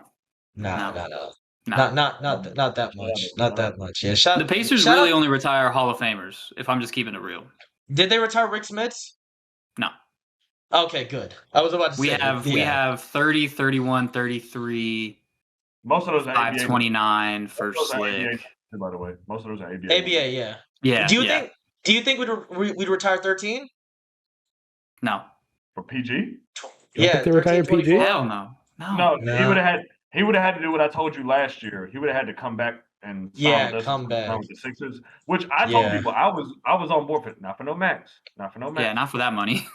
No. But if he would have came back on some 20 to 30 mil type stuff, and what he did in Philly was actually worth that. It was good, especially because he was two-way. He was still two-way over there. Yeah, it got washed off because people kept looking at the max money and did the same thing to him. This year he was very good. He was very good. Still not max money, but no, if he was doing it for us on 30, wouldn't hear a peep out of me. Yeah. Wouldn't hear a peep. Yeah, I'll take that. But hey, it didn't work, and according to him, they were this close to trading for AD. Now, who would we have traded for AD? Rodney Monte Ellis and Rakeem Christmas, baby. Yeah, Joe Young. You know what? Yeah. Let me play devil's advocate. I hate when people do that as if we've never seen dumb trades. But you'd have to reach. AD was 21. Yeah, he was 21. You'd have to reach. Miles Turner and a $25 Panda Express certificate. This is me putting new information on old information. I've the seen Luka trade. I would have never thought Luka trade would ever happen. I mean, fair. No. Yeah. You could have had my entire family. I thought Shams was hacked when I saw that. You could have had my family and Nick's family tied up and said, who's getting traded? I would have never said Luka, our family would have died. I'm sorry, Nick. No, you're right. When I saw that, I thought Shams got hacked. I completely brushed it off. And then I went when I saw on SportsCenter that it happened. I lost my shit. When I saw that, I was still pissed because Jey Uso won the Royal Rumble. I'm like, I'm not doing this right now. Then I saw the other tweets. I was like, oh God, this is real. Yeah, my mind was still on Jey Uso when that happened. I was completely taken back. And at this point, we're like, oh God, fucking, they might have lost that trade, the Lakers, because good lord. Good lord, bro! Man. Lucas PR was at an all-time low at that point. Yeah. Oh my God, the slander pieces that we're putting out on that fucking guy. Shout out to Mike Finley taking the beer away from him. Y'all remember that? Oh man. Let the man drink the beer. Who cares? I doubt that one beer was really what was messing things up. I doubt that one beer. He came out and said that like there was like no beer allowed or something like that's why he took it for. I don't know. I could be just blowing smoke. Have y'all seen that clip of Kobe and Anthony Davis at the 2012 Olympics? Oh yeah, Nico's right behind him. Yeah. The way Nico looks at him, there is lust in those eyes. Nico's looking at him like he's his firstborn child. Yeah, exactly. I wish all I want in life is for a woman to look at me the way Nico looked at Anthony Davis in that one clip. Good lord, he was licking his lips looking at him. I was talking about long-term storytelling. He was, bro. He was, Russ. I'll show you the video. Shout out to that community, man. Hey, I got the right jersey on. Hey, there you go. Yeah, we made 2 Indiana people say it. Hell yeah. That'll be the thumbnail. The second episode in a row. Second straight. Hey man, we are all about. Who gives a shit what you do? Who cares, man? Yeah. I thought you was dead. I thought you was dead ass when to pull out that Fever hat with the rainbow logo that people were hitting. God. Did you see that? Yeah, because I replied. I'm like, I'm sure these comments will be normal, and then I had people. How can you be a fan of women's basketball and be homophobic? They're all gay. I'm sure this is going to be normal. Oh my lord! I had some dude in my comments be like, "Why are we celebrating something so private?" And I'm like, "Dude, there's 52 gay women in the league. Like, shut up." They're probably more. Neither one is going to complain about, but if you're actually complaining about Pride Week or Pride Month in the WNBA, I need you to be so serious, like so serious. Like you are stupid. My goat literally during Pride Month literally pulls out a cake and she brings it to Hooray, you gay! Yeah, I saw that. Yeah. That's my goat. I'll and cry. she's a If you ever can somehow trade her and keep Aaliyah Boston, I'll cry.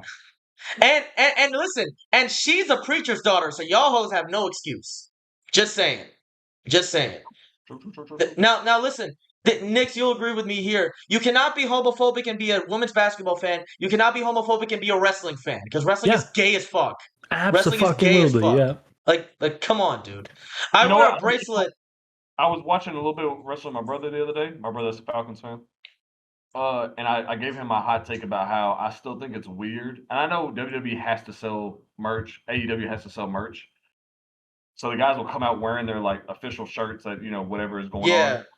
Yeah. But if your kit includes trunks, you don't get to walk out with a shirt. I don't want to see you walking out Winnie the Pooh in it. I don't want to see that. Yeah. Jeff Teagan. That's a fair take. I think that's a fair take. I don't want to see you CM Punk Pooh in it. Nah, brother. No. Put some jeans on. Put some jeans on. 2011 CM Punk coming out with his shirt and the damn trunks on. I'm like, hey, you forgot something. And the shirt's too long, so it looks like he's wearing nothing. Shirt, yeah, exactly. Jeff Teagan it. Yeah. No draws. Put them in a back alley brawl. So they can wear jeans and the shirt, and it looks cool. And my favorite part. My favorite part is when wrestlers actually wear street clothes in street fights. Wear more jeans. Hey, hire me, guys. Hire me. No, don't hire me. Yeah. Who knows? And I can't write better than AI. They just got the yearly subscription to ChatGPT, so you might be maybe when Dwayne Johnson takes over WWE, he'll have you as his right-hand man next to Brian Gewirtz. No, he'll get a lifetime subscription to fucking Perplexity at that point. Yeah, exactly. Oh my God, wrestling exists. Anyways, what are y'all takeaways from? What are y'all takeaways from game one? This is my takeaway right here. Yeah. Yeah, like is there any other takeaway to have other than this is one of the 10 greatest players we're ever watching right now? Good Lord. I don't want to. Is that hyperbolic to say? No, I don't think so. Because I mean, I think he's going to be. So. I don't think so. I think in the next decade, maybe 12 years, if he's still going at the rate he's going right now, he'll be the best player I've ever seen in my life. My God. I'll say this. Bar none. I'll talk about him like my dad talks about Jordan. I think you can have too much rest. But they had a full week of rest and time to game plan and scheme against the Spurs and Wembanyama. Even Pop. And also, before any of this ever started, beginning of the year, I thought the Thunder were one of the best teams to make Wemby's life a living hell with the way he plays. Oh, he plays so much outside. I thought they were going to make ball handling terrible for him. I thought they did for a while. Sure, buddy. In theory. No, they did for a while. But, man. I'm sorry. I'm not trying to glaze. It's crazy. He gave it to him every which way. He put up over 40 points. Yeah. No. It was a double overtime game, so maybe you take some of that with a grain of salt. And he definitely got at least like 6 or 10 points in the overtimes. But still, man, oh my Lord. No. The word special gets used for a lot of players who likely don't deserve it. Special is not big enough of a word for him. Wait, which definition of special? The non-derogatory version is special. Okay. Nope. Yep. Yeah. Okay. Yeah. I was just gonna say. No, it's not a big enough word though for him. I feel like it's minimizing it. Absolutely not. No, it is. No, and seeing how OKC was like planning around it too, it reminded me. I think I said in the chat. It reminded me of when they played the Pacers last year, and they benched Hartenstein, and they put it in Alex Caruso. And listen, Alex Caruso had the best game of his fucking life. He just had to go up against Victor on the team. Yeah. His only problem. Hartenstein, I didn't think he was going to play as well against us as he did. You guys actually didn't start him at first, or I said you guys. I hang out with a bunch of OKC fans. They started casing. Yeah, but they didn't start Hartenstein. I thought that was the right choice actually in the beginning because I thought we would run him to death and make him ineffective. And just put him in pick and roll. I undersold how good he is offensively as, working from that elbow and that. We literally had this conversation because remember, I wanted Hartenstein on this team. Definitely have. I wanted him since we felt his wrath against the Knicks the first time in the playoffs. Oh my! I would still like him on the team. Dude, I was that one-handed floater, that floater's yeah. cash. No, he's Chris Robinson sick. can get rebounds, but he ain't doing nothing else with it.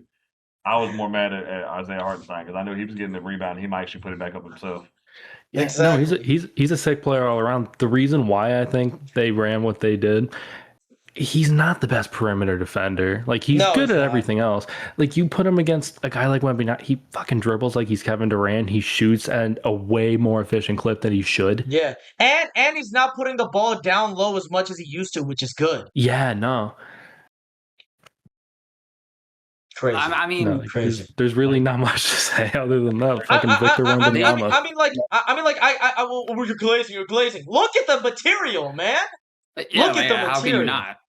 When he took that shot to end overtime, I was like, "What the fuck is he doing?" And then it went in. For that long, I knew that was good. I was like, "That's good. That's good." Yeah, I was like, "Man, The that's just one." absolute balls to take that shot. Like, there's not many people in this world that have ever played the sport that have the absolute giant balls Tyrese down Halliburton. 3. There might Tyrese be less. Halliburton. There might be Kyrie, Curry, Tyrese. Tyrese, Nemhard. Nemhard. Yeah, Nemhard. You remember that? You know what's crazy? I think it's not getting talked about. He only shot 2 threes the entire game. Yeah. And everything was within like 15 feet. Yeah, exactly. He was dude, I was like, get your French ass in the paint and dunk on these fools. And he did. He did. Bro, that one-handed dunk in traffic in I think the first or second overtime, nasty. I might have traveled, but we're going to overlook it. Nasty. Nasty, bro. That two-handed dunk that he had, nasty. He was getting it. The putbacks. There wasn't really a negative I can say about his game. A couple turnovers, but yeah. Throughout the game, I playing so well. It was the start of the second overtime where I think he got ripped twice by Caruso and other J Dub. He got ripped twice by Caruso and J Dub, and I was like, oh, they might lose this game. But bro, he bounced back. Holy shit, he bounced back. Oh my god. Champagne didn't shoot well, and there's gonna probably be a game where he'll shoot well. And he didn't shoot well. No, dude, I'm saying they won this game on the road with Caruso having the night of his life and without Fox. That's a good precedent to set. The biggest thing about this game that I think that actually, and this is going to sound like I'm just hating, this is going to sound like sour grapes from a Pacers fan a year later.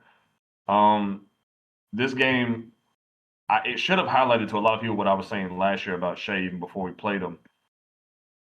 He's not. He isn't the best playmaker in the world, and I'm trying to be like, no, he's not. The thing about it is he is a score first guy, and he's not a selfish person, but the way he plays is selfish because he's getting his own rhythm going, and the team needs him to get going and be that offensive punch. But they probably some of those guys on that team need somebody else to get them involved. Oh, he's not one of the ones, but he's best when he's attacking on the second side when the defense is collapsing or they're rotating. He cooks Steph Castle. Yeah. He cooks Steph Castle like 5 times driving left. Yeah, and they're gonna need Shea to be more consistent when it comes to the shot. It's hard to be more consistent than what Shea is. I don't expect him to play that. His whole life is consistent. Yeah, I was just thinking that. But at the same time, you have to do more when it comes to like controlling the tempo of the team. You don't have to get 10 assists, but you can't always just pass off when you see a double team coming. The easy read isn't going to get the job done all the time. People have this same criticism from people like Ant all the time, and I don't hear it for Shea. And I think that's wild. Yeah. Shout out him. Yeah, absolutely is. There especially because Shea's in a much sweeter situation than Ant is. Oh yeah. Yeah. Sure. There are critiques to have with Shea's game. That don't involve the free throws, by the way. Stop fouling him. But man, I will say the thing that you were saying about like stop making the easy read, try to get into it a little bit more. Yeah, and I want to see how he deals with those defenses because that zone that the Spurs incorporated in that second overtime, locked down 23 and none. Good Lord. Because the first 2-3 minutes of that second overtime, the Spurs were not playing well. Their offense was bad. But my God, they locked up the Thunder. They locked them up. it was like, man, they can't get nothing. He was actually cold at the beginning of the game, and he picked it up in the Mhm. fourth. And then after that, I don't know what happened actually in overtime. It never really seemed like he was fully involved, like he was actually trying to get going. I don't understand why he Yeah, was so active in the overtimes. could have been tired. Possibly, like I don't think he doesn't. I mean, he played 51 minutes. He did Yeah. play 51 minutes. That's crazy. So did Wemby though. So did the 7-3 Yeah. dude too. Mhm. Yeah. So It's so funny. People were talking about Wemby's minutes load and how he can't play big minutes and then plays 50 minutes and it's fine. I mean, it kind of reminds me. We had the same conversation years ago about Giannis, remember? Because Giannis won his MVPs playing 32 minutes a game, 32 Yeah. minutes a game. Mhm. And people were like, oh, he could get tired. And then 2021 finals, he plays like the whole game and scores 50. We're like, never mind. Yeah. Well, no, Yeah. Giannis does have a tank issue in the fact that Giannis usually when he's playing, he's going at a sprint for that entire Mhm, time. mhm.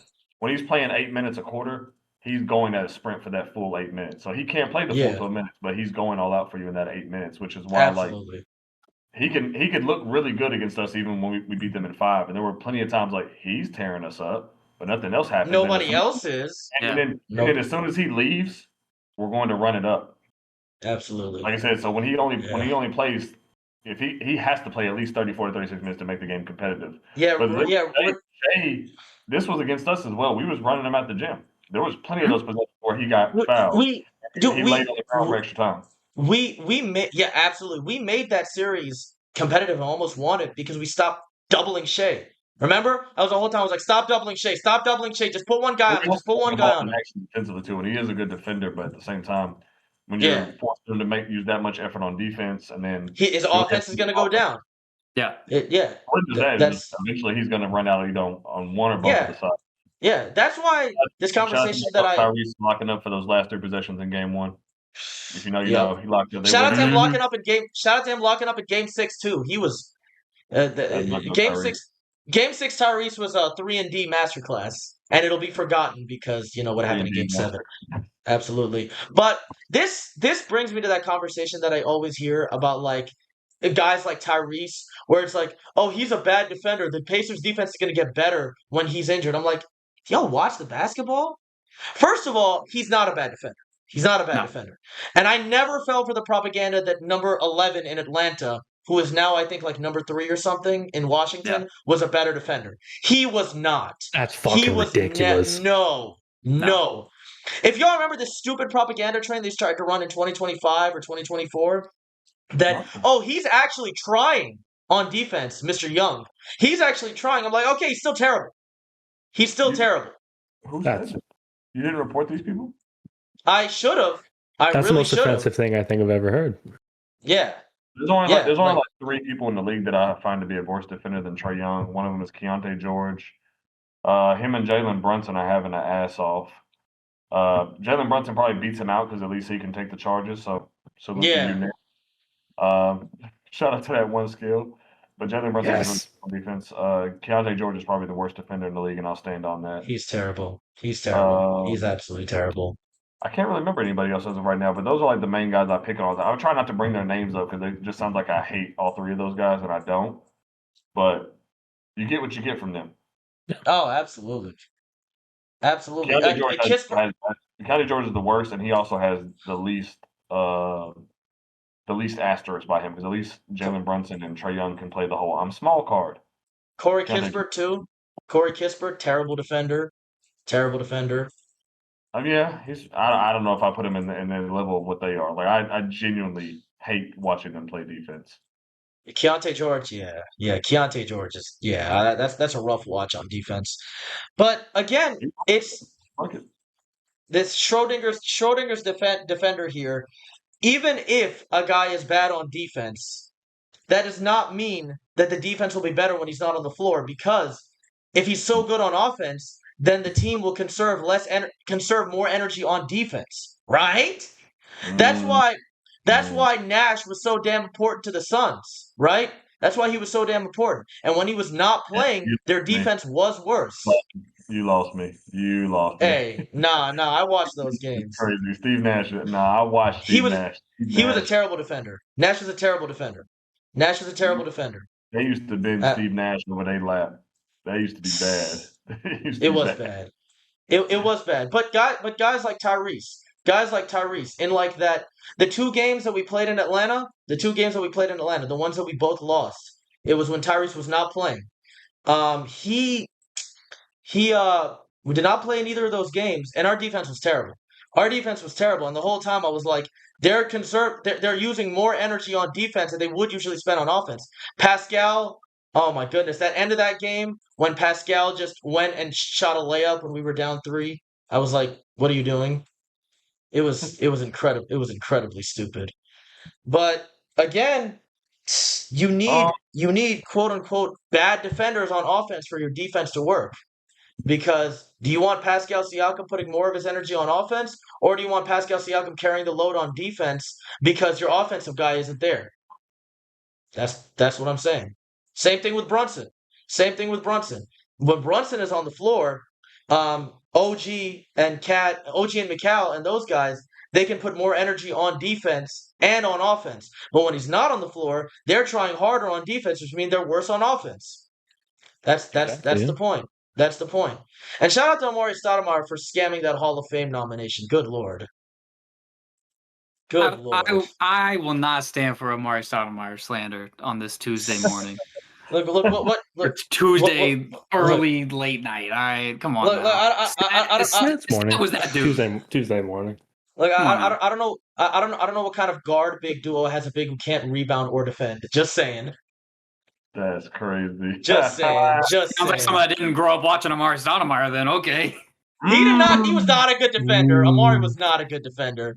Shout out to my goat still a Marion. great player though. He was. Yeah. Salute. He could shoot. Yeah. He gave Tim Duncan the business. I remember that. He definitely did. He turned amazing against Tim Duncan. I don't know why or what happened to him, but he played amazing against Tim Duncan. And shout out to my goat. Maybe Tim Duncan was 68, but all right, that's cool. Shout out to my goat Marion as well, and Russ. Shout out to Raja Bell, Raptors legend for Sean Marion. Yeah, absolutely. Shout out Raja Bell, the clothesline. Oh my god, the clothesline on Kobe. The clothesline straight from hell. I'd make a Naruto joke, but nobody else here is a weeb, so. So series predictions.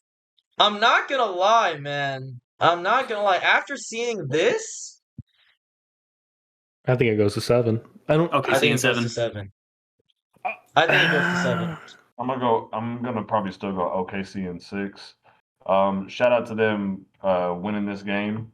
I guess we could be a little critical. It doesn't matter how you win it, but the fact that they did start off so hot, I want people to remember that the Thunder did not score for the first 3 minutes. No, they didn't.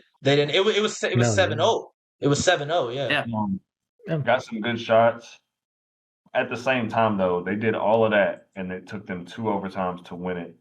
And it was even close all the way up till basically the It end was of the game. close. Yeah, I was with SGA going 7 of 13. Or 7 of 23, sorry. 7 of 23. Yeah, not 7 of 13. Yeah, no, not 7 that would have been efficient. I don't think I'll get he shot July 23rd. He shot July 23rd. Yeah, and he tried in other ways. Again, he had like 12 dimes, 5 steals, but like when you go 7 of 23 in a close game like that, it's just it's over. I think even if you don't get another Caruso masterclass, Caruso isn't gonna this isn't his last good game. Caruso is one of their better game players. 4. There's gonna be a game they play in San Antonio where Dort will hit 5 threes and it's just gonna crush me. Yeah, it's gonna crush me. No. It's gonna crush me. And if they don't hit, if he doesn't ever hit 4 threes, Austin will crush himself. I think Caruso played himself to a giant role in this series tonight. What was this game high against us? I think it was 5 threes against us in one of the games. Yeah. Oh my God! Don't remind me of that. Stop that shit, man. Shout out my Zoe Dort. Shout out my Zoe. Good Lord. Like I said, I sold my Dort jersey after that series. I bought it in late 2020. I bought it in late 2020. Late 2020, because I was really a fan of him when he had that series versus Harden in 2020, the bubble series. Fair. I bought his jersey then, and I just kept it in my closet forever. I didn't wear it for 4 years, and I was like, oh yeah, I have this. I have to sell it. Because I'm like, I'm good on that. Owning a Dort jersey in the first place should get you put on a list, but that's not the you have not seen my jersey collection. Oh Need, yeah, need you I don't. need I Promise, remind you? Need I I promise. remind you? I promise you, Dort is the least nasty jersey he has. I promise you, it is. If this brother, if this brother could own a Rodney Stuckey Pacers jersey, he definitely would. And that's not even. About that. About that. About that. About that. You got the Pacers one, or you got the Detroit Pistons. Hickory. Okay. So, hey, I don't know if Austin knows. I'm a Hickory stan. I love the white hickory. I don't like the red ones. Interesting, the white hickory. Interesting. Yes. We got him, chat. We got him. Clip Okay, him up. okay, all right. Hey, now. We got him. Actually, I'm genuinely more of a fan of the red and gold than I am the white. And the white one obviously is just a cleaner, like more basic silhouette. Yeah. But rarely does a jersey work when it has two different tops and bottoms. For some Yeah, reason, the shorts lost me. The jersey's fine. The shorts lost me. I'm The sorry. shorts. Plus, that had been the first set of jerseys in a while that had a silky finish. So maybe that's why I'm a sucker for Yeah, it. yeah. You know what I'm saying? That is true. That is true. That is true. But if you want to know what Pacers jerseys I have, all right, Miles Hickory, Stuckey Hickory, Hansbrough, Dunleavy Jr., Dale Davis, You made that man turn off his Smits, two Reggie Millers, Jalen Rose, shit, Hibbert, two PGs, five Halliburtons, and then like the whole starting lineup, and Matherin. I Can't have forget 9 Paul Matherin. Georges, so I can't really talk. Damn, 9? Oh, What's your Yeah, what's Hold on, whoa, pause, because we didn't even. Well, it depends on if you got some of the earlier ones. I was gonna say because I'm not gonna lie to you, that was the worst thing about being a Pacer fan from like 2012 to like yeah. 18. We were so stagnant and boring with jerseys. I'm sorry, love my Pacers to death. We were like probably bottom 3 of jerseys in that, especially in that little 8-year span. Yeah. I was happy we started taking chances in the 2020s, even though some of them were buns. These were Yeah. doing something. I liked the 2020 racer jerseys, the white racers with the blue checks. I like that one. Yes. The blue stripe. Yeah. I didn't like the bridge jersey.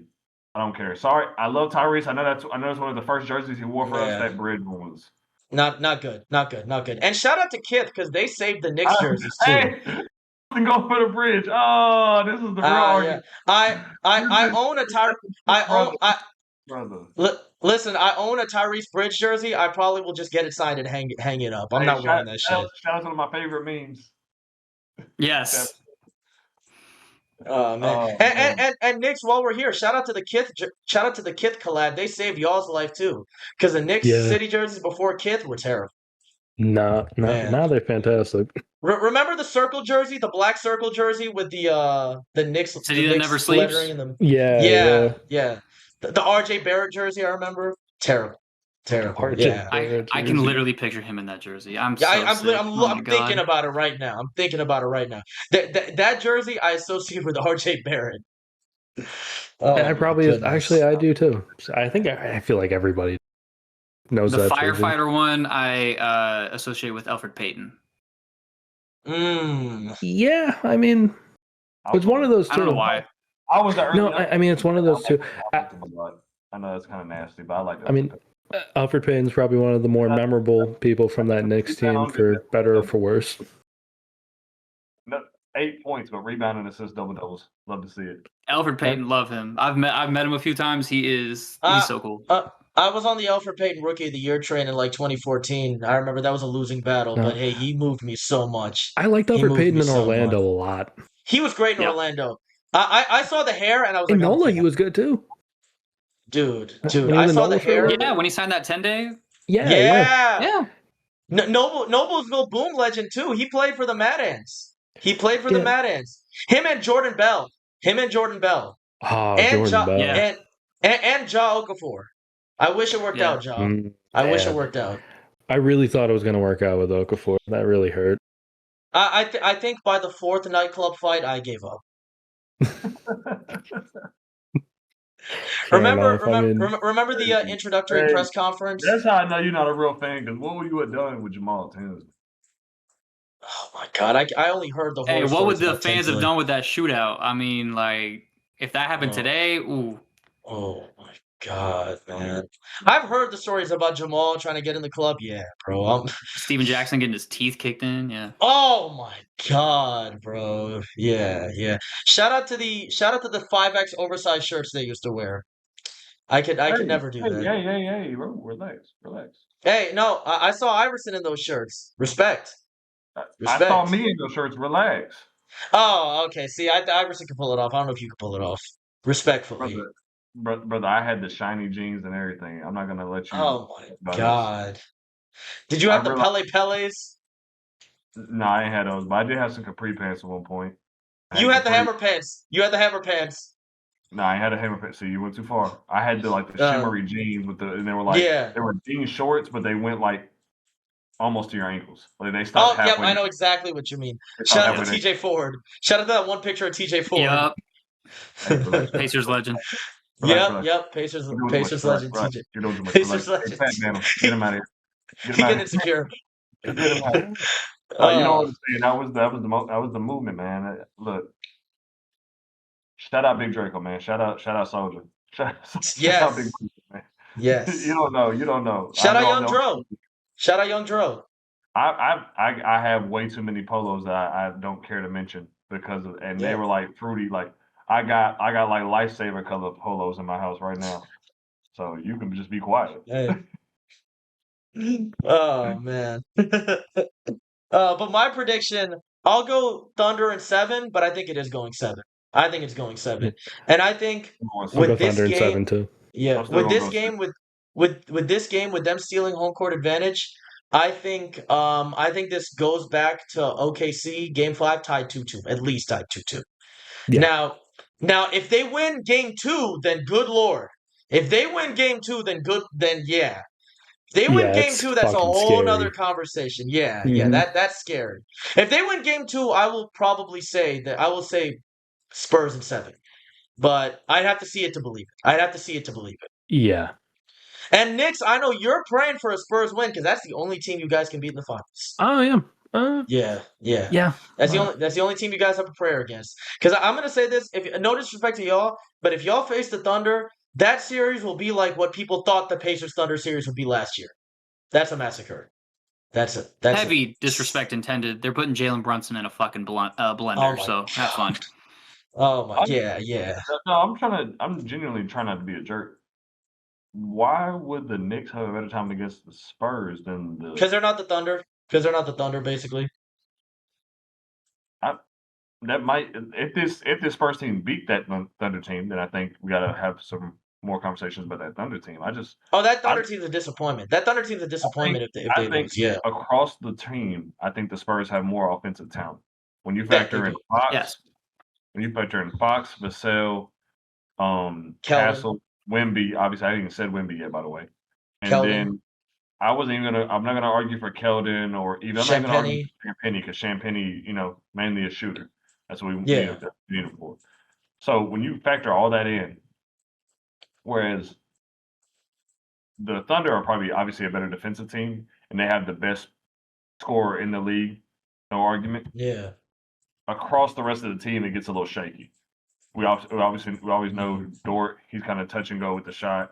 Now Jalen Williams, Dub actually can, obviously he can put it on you, but he's been up and down most of this season, and we'll just see if the rest of these playoffs that he just keeps it back up. I hope he does because Dub's one of my favorite players in the league. It always he cooked us. He cooked us with a bad wrist. It was tearing me apart because I actually like Dub. So watching him score 40, that hurts. I was like, I like that you're hooping right now. I just wish we was beating you by 10. Yeah. You can have your 40. I wish you had your Jerry Stackhouse game. Score 40, lose by 10. Nice. Good Jerry Stackhouse slander. I like it, brother. Yeah. But hey, I think the Knicks, if they win this championship, it'll be pretty damn surprising. But they're not. It's an uphill battle from here. Not in the conference finals, but in the NBA finals. Because if y'all lose to this Cavs team, that's rough. Well, if it was that Cavs team that should have never been here in the first place. Is that the most disappointing Knicks team of all time? It's got to be.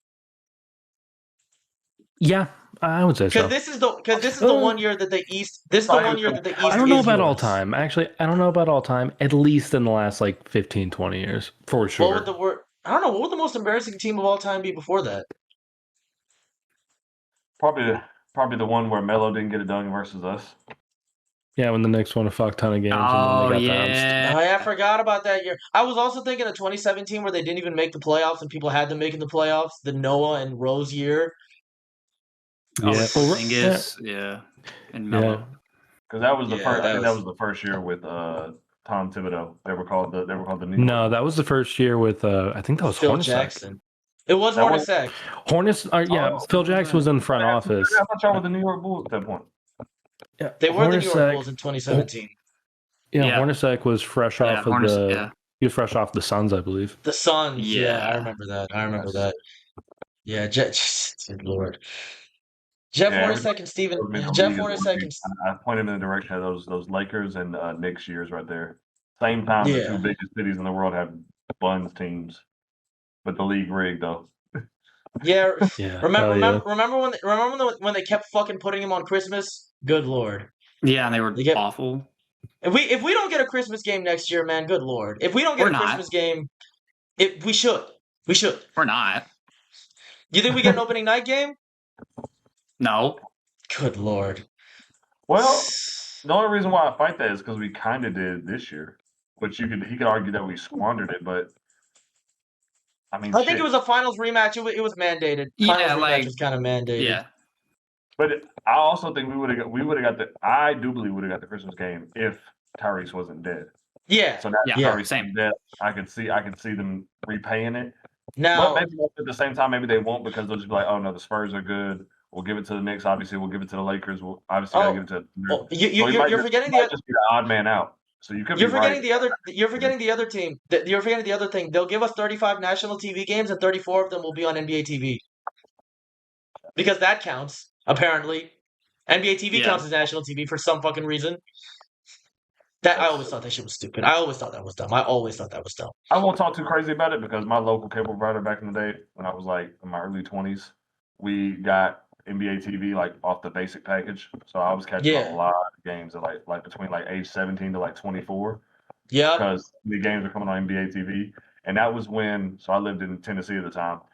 Fox South was the provider for the Grizzlies and the Hawks.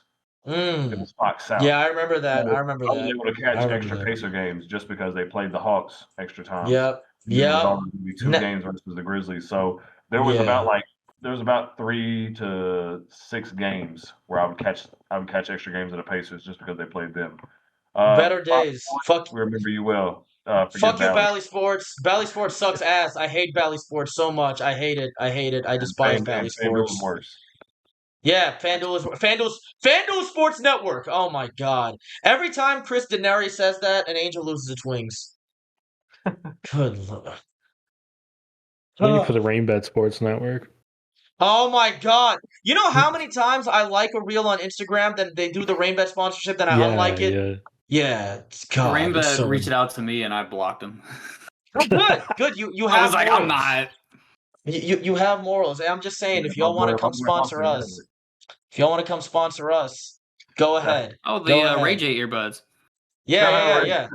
Shout out, Shout out Ray J. Shout out Ray J. I'll dude, tell you they- what. I'll tell you what. Every fucking YouTuber was sponsoring these in 2020. I went in and I've been in since. Shit, they're better than earbuds for me. Shout out to you with the wired earphones too. I see that. How old are those? How old are those, you two? Nah, not that old. Austin got it too. You missed Austin. Austin getting away with murder. I'm He saying got- both of y'all. Oh yeah, of nah. y'all. Yeah, Shoot. I get these ones on Amazon every 4 months because like I have my Yeti and it has the fucking thing right there. Yeah. So I'll get one of these every 4 months. My cats will chew through it or something, and then I'll just. Yeah. It's like $7 on Amazon. Yeah. What about you, Austin? How old is yours? I've always been wired headphone. I probably have like 3 pairs in my drawer. I don't know. I mean, I have AirPods. I don't know. I like having this thing where you can like control the volume. Yeah, and you Like- can put the Yeah, mic no, closer to that's you. what's sick. That Yeah. is so underrated to me. and I hate No. having to like tap with the No, AirPods. That's stupid. Like, Yeah, I have a pair of wired. I just moved recently, and I think I lost that in a fucking U-Haul. So I got to get another pair of wireless at some point. But I fucking hate doing that too. I never do the tap. I do it on my phone. I understand that. I When it understand comes that. to the So headphones, I'm usually not turning my stuff down to talk to anybody. I'm usually pausing it. yeah, yeah. I didn't turn on my video essay or podcast so I could listen to it and you at the same time. I Yeah, obviously no. put the Yeah. headphone on my ear so you wouldn't talk to me. yeah, I'll just Take the hint. Social Take the cues. hint. yeah. Like if it's Yeah. a song, I'll turn it down. If I'm listening to like a podcast or something, I'm just gonna full stop. So I had this Yeah. weird, I had like this weird quirk where I used to work in like food places and stuff. Everybody likes to have their own music. When I would come in, I'd listen to my own music. Someone would come in, listen to their music. I would let them win every time. I can't listen to two songs Yeah. at the same time. No. It'll drive me up the No, wall. no. It doesn't fuck even that. matter if they're like the same genre. We can be in the same realm of each other, and it'll still throw me off. The two different rhythms and circadian rhythm. I'm like, oh yeah, I'll just let them have it. You got it. Oh my god, dude. That's when I started getting into podcasts. Dude, that part of that is like that's partially why I can't listen to music while I'm studying or doing work or anything, because especially with lyrics, like music with lyrics, people are like, you put on music when you're studying. No, I can't do that because then I focus on the lyrics. Then I focus on the lyrics. See? So I just you're not tapped in with my goat. see. You gotta get on Andre Benjamin newest album. Like the fucking flute. I'm like that, but I can't listen. I can't listen to like new music. Hey, tap in with it. Tap in with it. Yeah, I'm like that with new music, where it's like I'm if I'm focusing on the music something. now. Yeah, exactly. Yeah. If it's something I've heard a million times, it's an album I really like, I can put it on. I can even sing the fucking album while I'm doing my thing. But I suck at doing that, man. And maybe it's a really bad ADHD, but shit. Yeah. Yeah. I was just gonna say, like, if I want to go through like an artist discog and there's an album I can't fucking focus on that. Yeah. Shout out! I found a middle ground. Shout out to Jay Dilla. That works. Jay Dilla works. Jay Dilla. Yeah. It's either Jay Dilla or complete white noise, like static, TV static. Yeah, or like ocean sounds. I'll tell you what. Put me in one room with a laptop on full battery and ocean sounds. I'll write the meanest essay you'll ever heard of. I'll start writing something and I'll be like, I wonder what Twitter has to say right now. Oh my god, yeah. Fucking procrastination. I do that every 2 seconds. My brain is fucking fried. Procrastination, dude. It sucks. It sucks. I would say shout out to playoff basketball. It makes me hyper focus on one thing, so I can't focus on another thing. No, I was doing it every 2 seconds. I put my phone over there to charge, and I was just like, okay, I'm gonna lock in. And then I turned my phone back on, and I saw Brandon Clarke passed away, and I was like, Jesus. Yeah. Then you got to focus on that. Yeah. It's just really bad timing.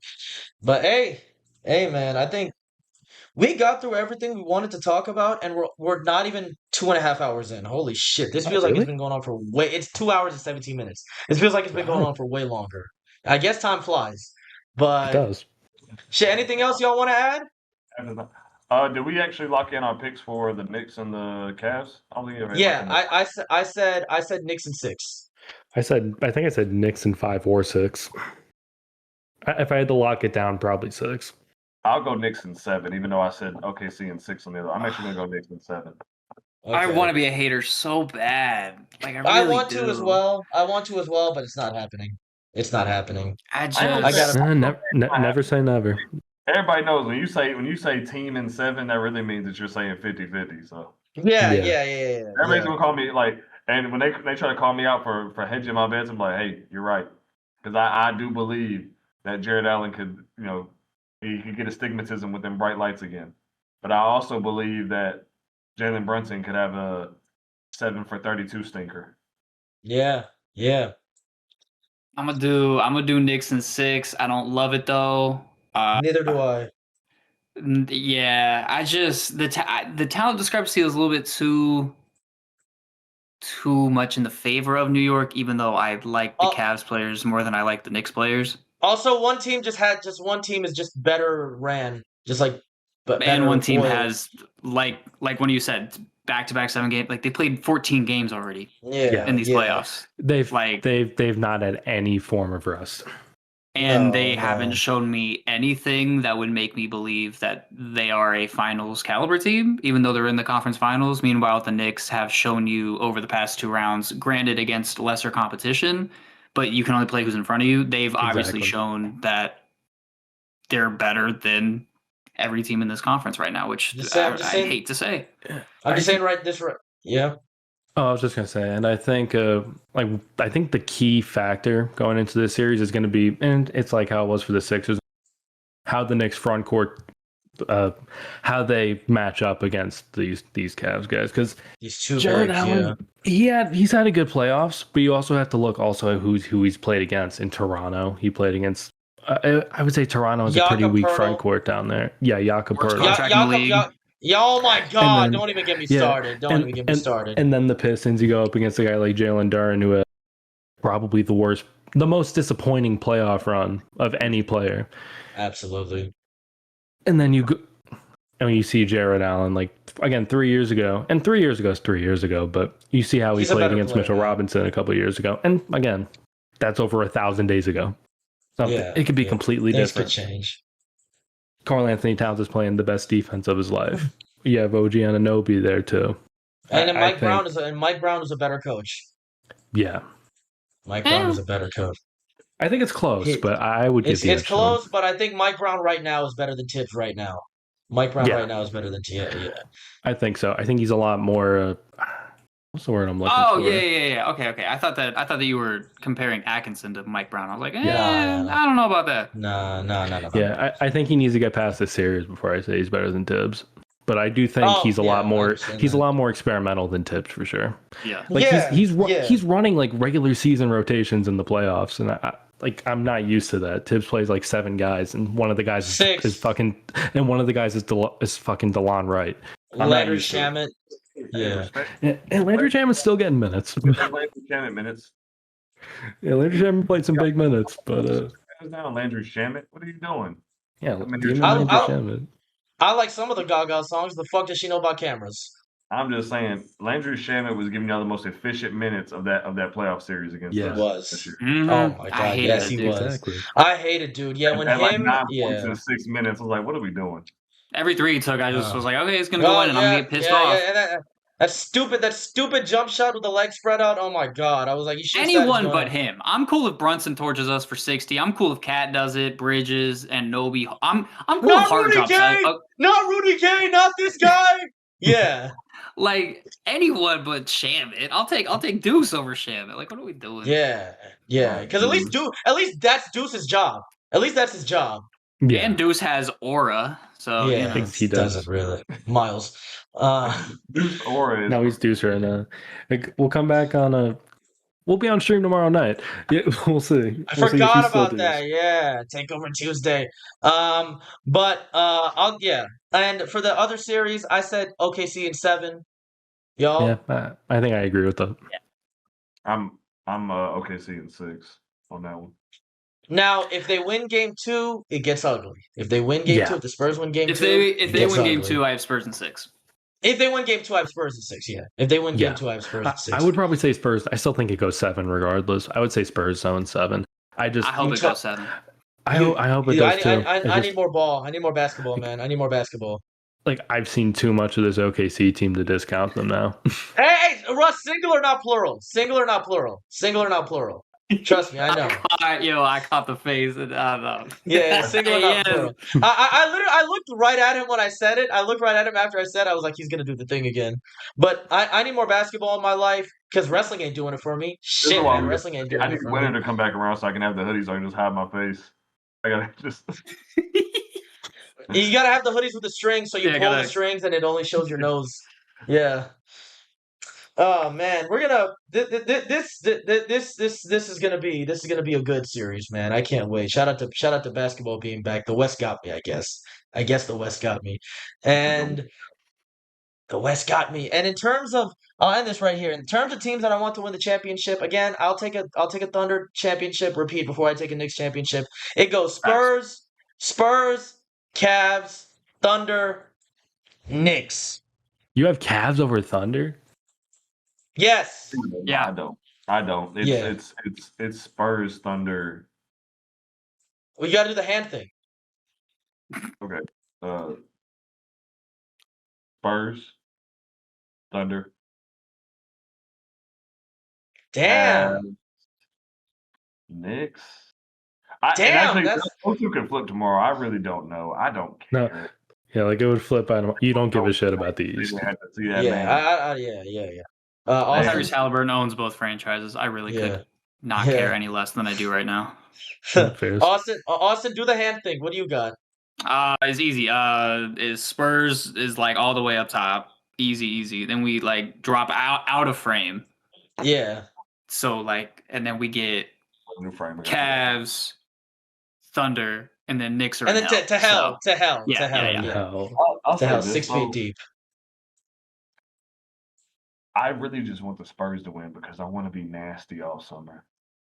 I had to watch my team get pummeled. I just want to be nasty with the narratives. That's all. Yeah. I'm tired of people like hopping in spaces and trolling me with these disgusting takes. I'm gonna redo my whole GOAT list. It's gonna be Bill Russell number 1, Wemby number 2. Hey, listen, man.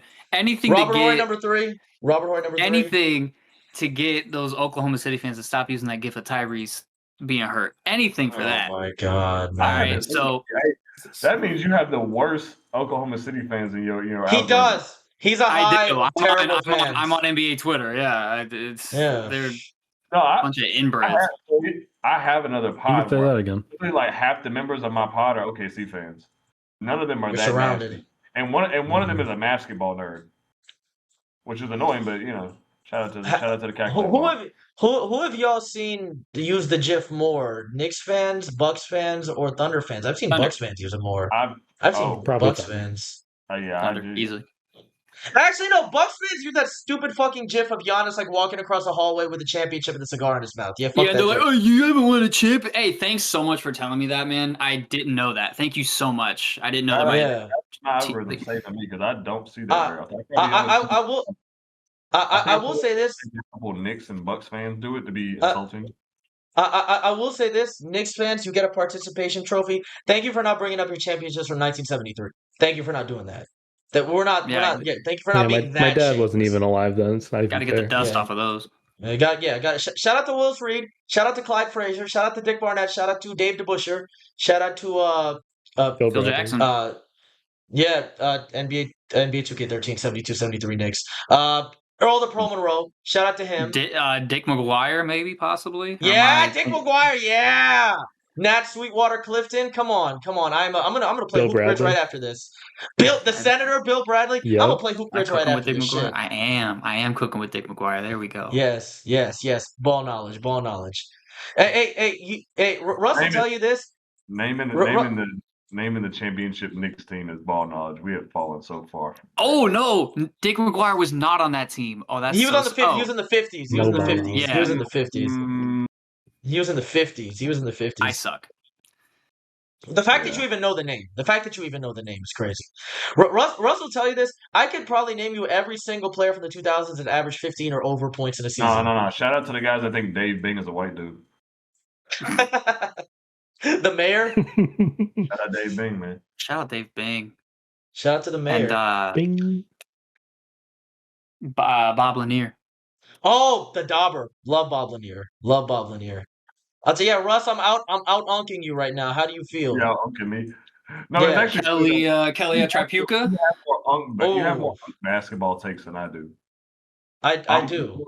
I'm closer to the modern era than you are, but I'm the oldest one here. I don't think I am. Just because I like Emeka Okafor doesn't mean I am. Nah, you be like I said, you be loving. I was just talking about you the other day on another conversation because Michael Redd came up and I was like, yeah. Oh my God, this Michael Redd stuff. Okay. Michael Redd. I was hating on Michael Redd and Jerry Stackhouse. I was like, oh, Cammy, if you heard me right now, he'd be like, why are you doing this? Why are you hating, Russ? Look, I have three Bucks jerseys: Michael Redd, Desmond Mason, and Ray Allen. That's the only ones I'll buy. That's the only ones I'll ever buy. This one is crazy. No, Montaylor's Christmas. Not a Luke Ridnour one. Well, what are we doing? Yeah, I'll buy a Dan Gazarich one tomorrow. Yeah, don't worry. I got you. Or Jabari. I would Ooh. buy Jabari one. I would buy Jabari one. I would buy In Jabari another one. life, he's a 13-time All-Star, Oh, we 6-time know that. All-NBA. Yeah, lefty mellow. Shout out to Michael Pain. Beasley. I Yeah. like that combination of him and Giannis. If they both get to do what they're supposed to do, that'd have been Yeah, nice. Jabari had that 1 year. Jabari had that 1 year where he averaged 20, and then his lower body died. Yeah. His lower body died. That's But all. hey, hopefully he got his. I think he got his money. Hopefully he's doing well. I think he's overseas now. Yes. Respect. Shout out to him. But Yeah. I think that's gonna do it for episode 16 of the Mouse in the House podcast. Again, shout out to my guy Austin for being here. I actually talked to him a while ago about being on this podcast. Glad we could have him on, talk a little bit of basketball. He will be on again in the future, absolutely. Definitely. When we make this, when me and Russ get that Pacers pod going. Shout out to Russ again, W6 man. Shout out to Knicks again, W player coach. We will see y'all sometime either during the conference finals or when the conference finals are over. I don't know when because Eid is next week, so that's my time to relax. Yeah. Yeah. There we go. Yeah. Yes. One of two holidays that we celebrate. And they're both Eid. But we will see y'all. We will see y'all next time. I actually have this that I can do the thing with. Is that a? Yeah, that is. Yeah. Oh, that's a Jordan card. It's Jordan. Yeah, it's a rookie. It's a Yeah. rookie Jordan. It was Nice. either that. It was either that or the Mark Jackson card with the Menendez brothers. If you know, Fire. you know. Yeah. But I'll do that I think MJ they rookie do cursive jerseys anymore because kids can't read it. probably. Yeah, probably. Yeah. The Pacers. I mean, they don't teach that shit in schools I, anymore.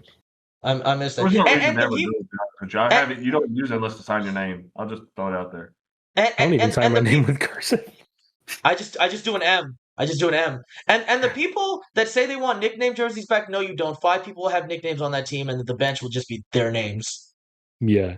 Okay with that. Yeah. But it's got to be Yeah. Halliban on the back. No, it won't be Haliban on the No, back. He'll have the moment. Have the moment. Nah. Okay, buddy. All right, buddy. All right, If it's get your things right.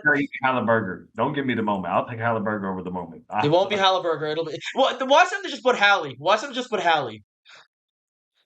He hates that name, by the way. I think he hates that name, doesn't he? Yeah. I think he said he hated it, but then like people started to call him it, so he's like, okay, I don't really care. Yeah. He embraced it. He changed his whole handle to that. Hmm? He did change his whole. It's when he got that signature shoe. Yeah. Tie 22 Halliburton. Oh my God, Tie 22 Halliburton. Exactly. But with that being said, appreciate y'all for coming on. We'll see y'all in episode 17. Still got to get that wrestling episode edited and put out. I'll do that when I do it. Again, it's not really time stamped. But until next time, get your stuff to put to the camera. I got my sweet and sours. Boom, baby. Oh yeah, there. I have those same. glasses. You pull out some shades. I have those same glasses. But we will see y'all next time. Everybody take care and make sure to vote tomorrow if you're in Georgia.